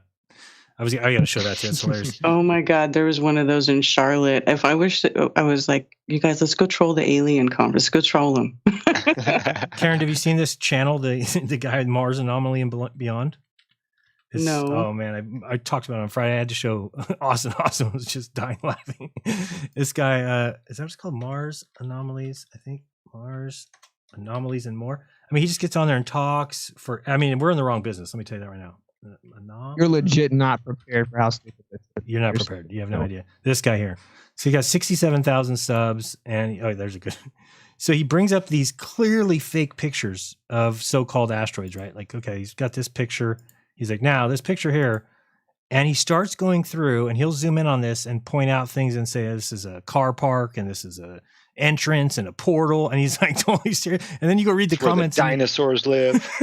Bro, you gotta listen. Dude, to it. he actually says that this is a hollowed out. First of all, like somebody in the chat pulls a, you're really smart because these asteroids are indestructible. So no wonder why the aliens hollow them out to live inside them. I'm like, wait, they're indestructible, so the aliens hollow them out to live inside them? That's real indestructible. Listen to this guy. Listen to this much. Just these areas alone at Here the we very go. tip, below this point on this rock, I can see a couple what look like structures. Oh, structures. And this white straight pipe, or whatever this may be, to the left of it. What? Let me show you what I'm talking about. Please, we got to see this. All right, let's just highlight these right here. Mm-hmm. Now, I'm just going to go down. I'm just going to show you the little things that, like I said again, that got my attention, okay? So let's... Karen, can you go imagine down. spending your entire show getting as many views as he gets and just going through? I had to do 5 minutes of it on my show because it's just so much fun to be. See this bend right here? Clearly, this is an opening of an archway, and this should not be so dark. Clearly, they're masking the fact that people can enter through here. It's like what he does. It's the whole show.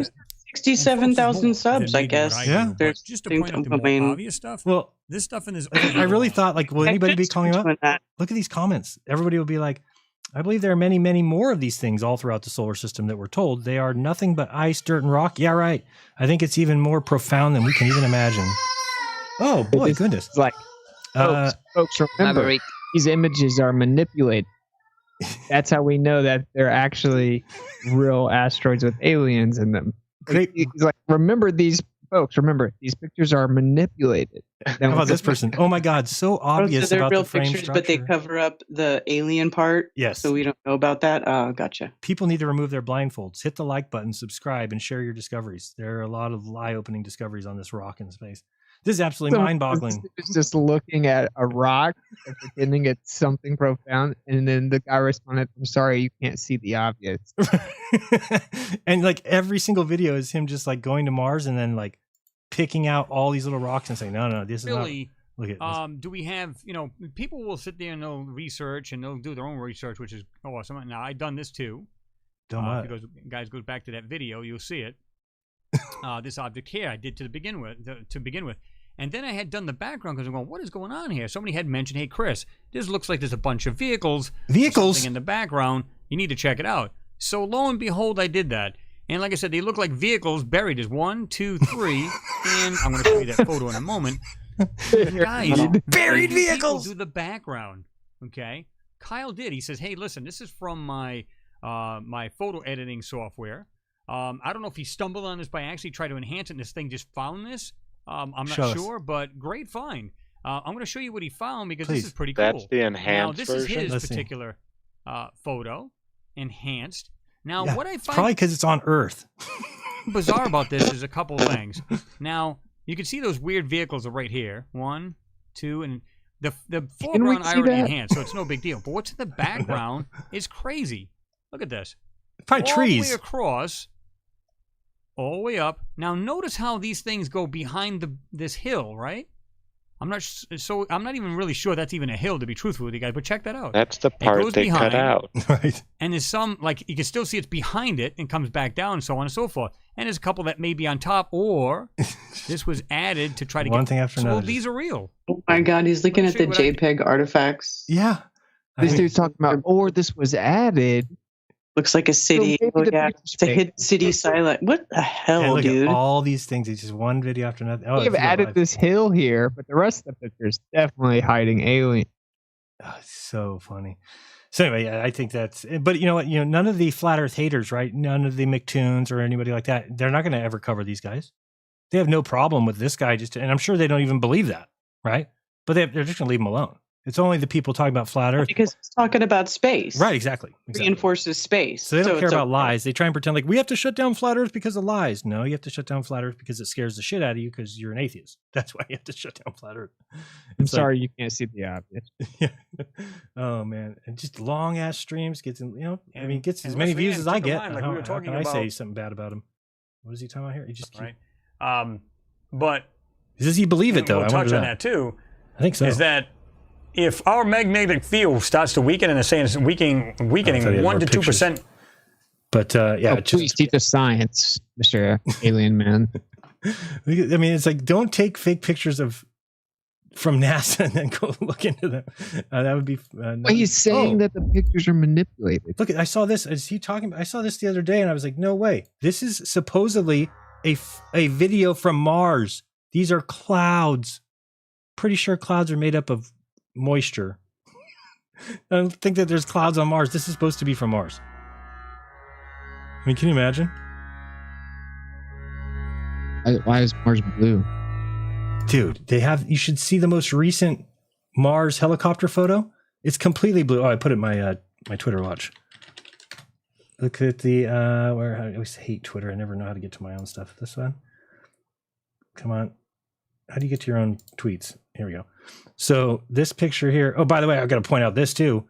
This is Caroline Clark. She's this is Caroline Clark, the producer of Behind the Curve.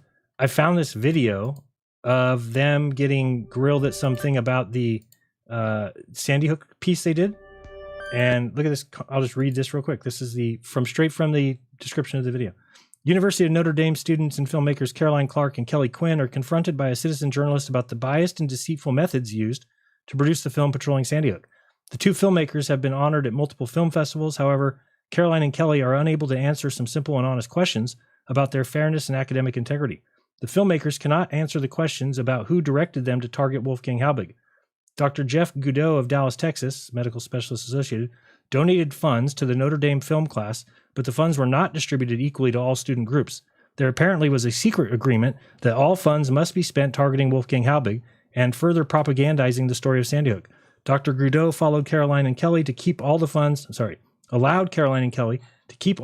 for themselves while effectively assisting them in cheating on their class project, leading to their film being chosen as the winner of the Audience Choice Award 2016 at Notre Dame Film Festival. Caroline Clark and Kelly Quinn further deceived Wolfgang Halbig through misleading him, hiding his adversarial source that provided them with money. So anyway, all that being said, it makes a lot more sense now when I tell you we were deceived, we were led down a path. When I asked Caroline Clark to give me evidence or give me a couple of her documentaries so I could see the work she's done, she randomly forgot to give me this one. Oh, I wonder why you didn't give me this video, because I'm sure if you did, you think I would have signed your NDA and been in your hit piece movie. So it's just funny. Once a deceiver, always a deceiver. And if she was paid by anybody to do this video, I can guarantee you she was paid to do the Behind the Curve as well. It's probably the same kind of story. And you can just watch in this video, they're confronted and they're just like, they don't even know how to talk. Start Googling, all these YouTube videos come up, and that's kind of their main forum because they show the evidence through that. So we wanted to include some of that in the film just because that's kind of their platform. I don't know. And then they like start, where's out here? There's people that try and go out. This guy asks it basically in the thing like, hey, how come you guys unfairly won the award by the teacher giving you all the money and not actually doing a contest? And then they're like upset at him. And they're like, okay, we gotta go. And then watch these guys, like how he's treated out here. He's just like filming out there, but these guys like try to get in his way. Like he's being like, where's that? Over here at the front door. Look at this guy. Who is this guy? What are you doing? Sir, can you stop following me, please? I'm not following you. It's a public sidewalk, sir. He just keeps like getting in front of him. So weird. There's something definitely funky going on with those people. And anybody who wants to reach, I still have questions about Caroline Clark and Daniel Clark, the producers of that film, who told me to my face when I said, "What are you guys, brother, sister? Or are you guys married?" And they said, "Oh, there's no relation." I said, "Wait, the two producers of this movie are Caroline Clark and Daniel Clark, spelled the same? You look about the same age-ish, and there's no relation, just randomly, whatever." But I would love to find out that that's not true and that they lied about that as well. Wouldn't be surprised. Anyway, how did I get on that? Oh, I was here, and I wanted to show you this. This picture is supposedly of Mars. And I'm like, what is going on? Why is the sky blue? Why is the sky? This highlight that you see around this is something that happens on Earth when you take a picture of something because of the moisture in the sky. Like, this is not on Mars. You can't have a blue sky. And I showed people, think of what space looked like from the moon. The Apollo moon landings, think of how the sky is just black, right? Why is it black? Because there's no atmosphere. The sun's still out. We can see it's bright on the ground. Sun's out. It's black. So you're telling me this is what it looks like in 1% atmosphere. And if you just remove that last 1%, pitch black. Yeah, right. Sure. Oh, that's just so ridiculous. So dumb. I mean, so dumb. And then, of course, people start asking. What about all the red sky pictures that we've seen for decades? Right. And then the excuse for this is, well, the blue is the end of the spectrum. And it's like, yeah, but we don't, sometimes it's red. And then why would the moon be black? And then this is supposedly 1% of the atmosphere. So you're telling me that 99% of the atmosphere then keeps the sky blue, but that last 1% will make it go from this to pitch black.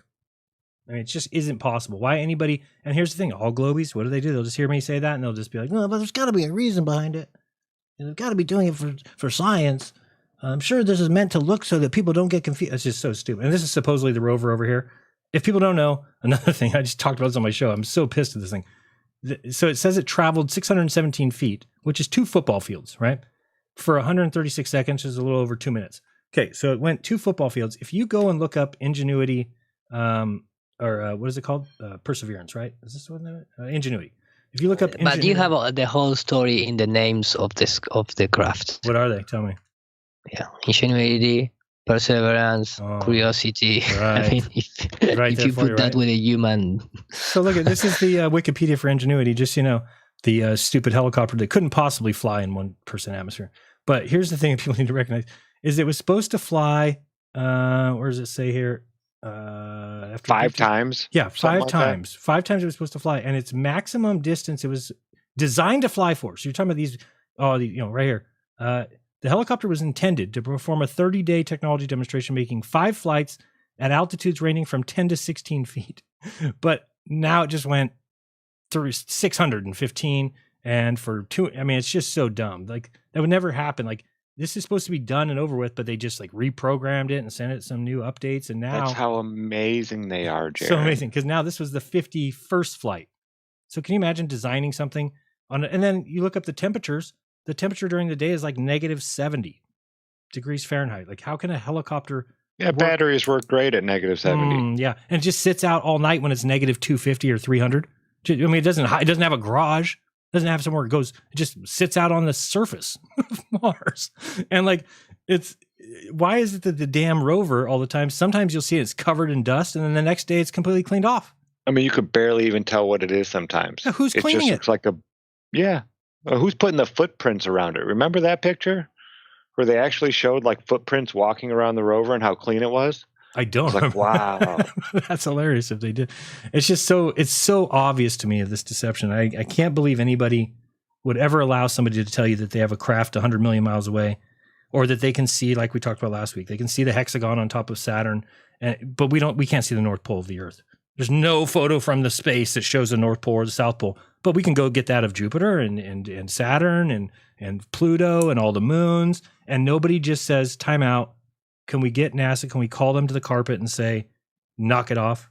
No, people make excuses for them. People build channels to go against us because it makes more sense to them that we just have no pictures of the Earth and no videos and all the, and they lie to you about it. It makes more sense to them than that there's any chance that a couple guys on YouTube could be more right than the great scientists that they worship. You know, that's the whole problem with it. So anyway, anybody else have any comments on stupid Mars? Oh, you were going to go. You were go ahead. Did you find your thing? Well, I don't know if you want to still present. It's just a short video about Noah Harari speaking about why science was created and what I want to hear that guy. First. Please. Because we still, we got another 25 minutes. Because I ask you because we deviate a little bit from the I always deviate. Map I'm not good. Like Bob was great. Bob was good at this. Me, I'm the worst. Okay, so let me just turn on and let me share the screen. And okay, I think I'm presenting. You are, yes. And I'll fix this. Okay. Great. Let me know if the sound is correct. Why was it important to write? Yeah. Está bien. Great. So I bring this because we was talking like the first part of the show and a little more about trying to not create a map, because we start discussing the magnetic lines and the declination, but of course everything is based on the map. And sometimes people ask us to create a map, or you don't have a map, like if there is it is something easy to do and not expensive, very affordable to create. But when you listen, for example, first of all, the map has much implicance, I think that's the correct word, than just a location or in the practical way. I mean, it's not, could be, of course, used as a tool for navigation, but I think, this is my opinion, but if you take that in more social engineering, a map is not just for navigation or just like a tool for navigation. I think it's more profound in terms of how you can use that tool as a social engineering or create, a belief where you are supposedly. And when you listen to Yuval Noah Harari speaking about the first successful project that the humanity bring together, he mentioned a map, the Mercator map. Like we know that took a lot of years, a lot of resources from the top elite of the world to create that map. And he talks about science is created by conquer and has power. It never went in the way of just help humanity to get better, if you want to see it that way. So first of all, he's the host show asked him why you write books for children's, because like you already know, maybe Yuval Harari is a guy who speak more for adult, if you right. if you want to see it that way. But what he said is very important, because he's gonna talk about we need to change the way that children see the world. We cannot change the world, but we can change the way that they look at the world. So let me just play it, and maybe he explained better than me. For you to write a book for younger readers. The main mission is really to change how people view the world. To really help them understand who they are. This is the biggest question maybe in the life of every kid. So right away, if I present you a map as a child or as a boy or even as a young person, in our days, you are not going to use a standard map to, just for navigation. That's if you trying to access into the matrix code of that image, it's like you're gonna have a lot of important questions in your life, but at that particular age, you want to know who you are, what are you doing here, why you are here. And that is the Copernican doctrine that came to destroy our relation with the divine source of this place, right?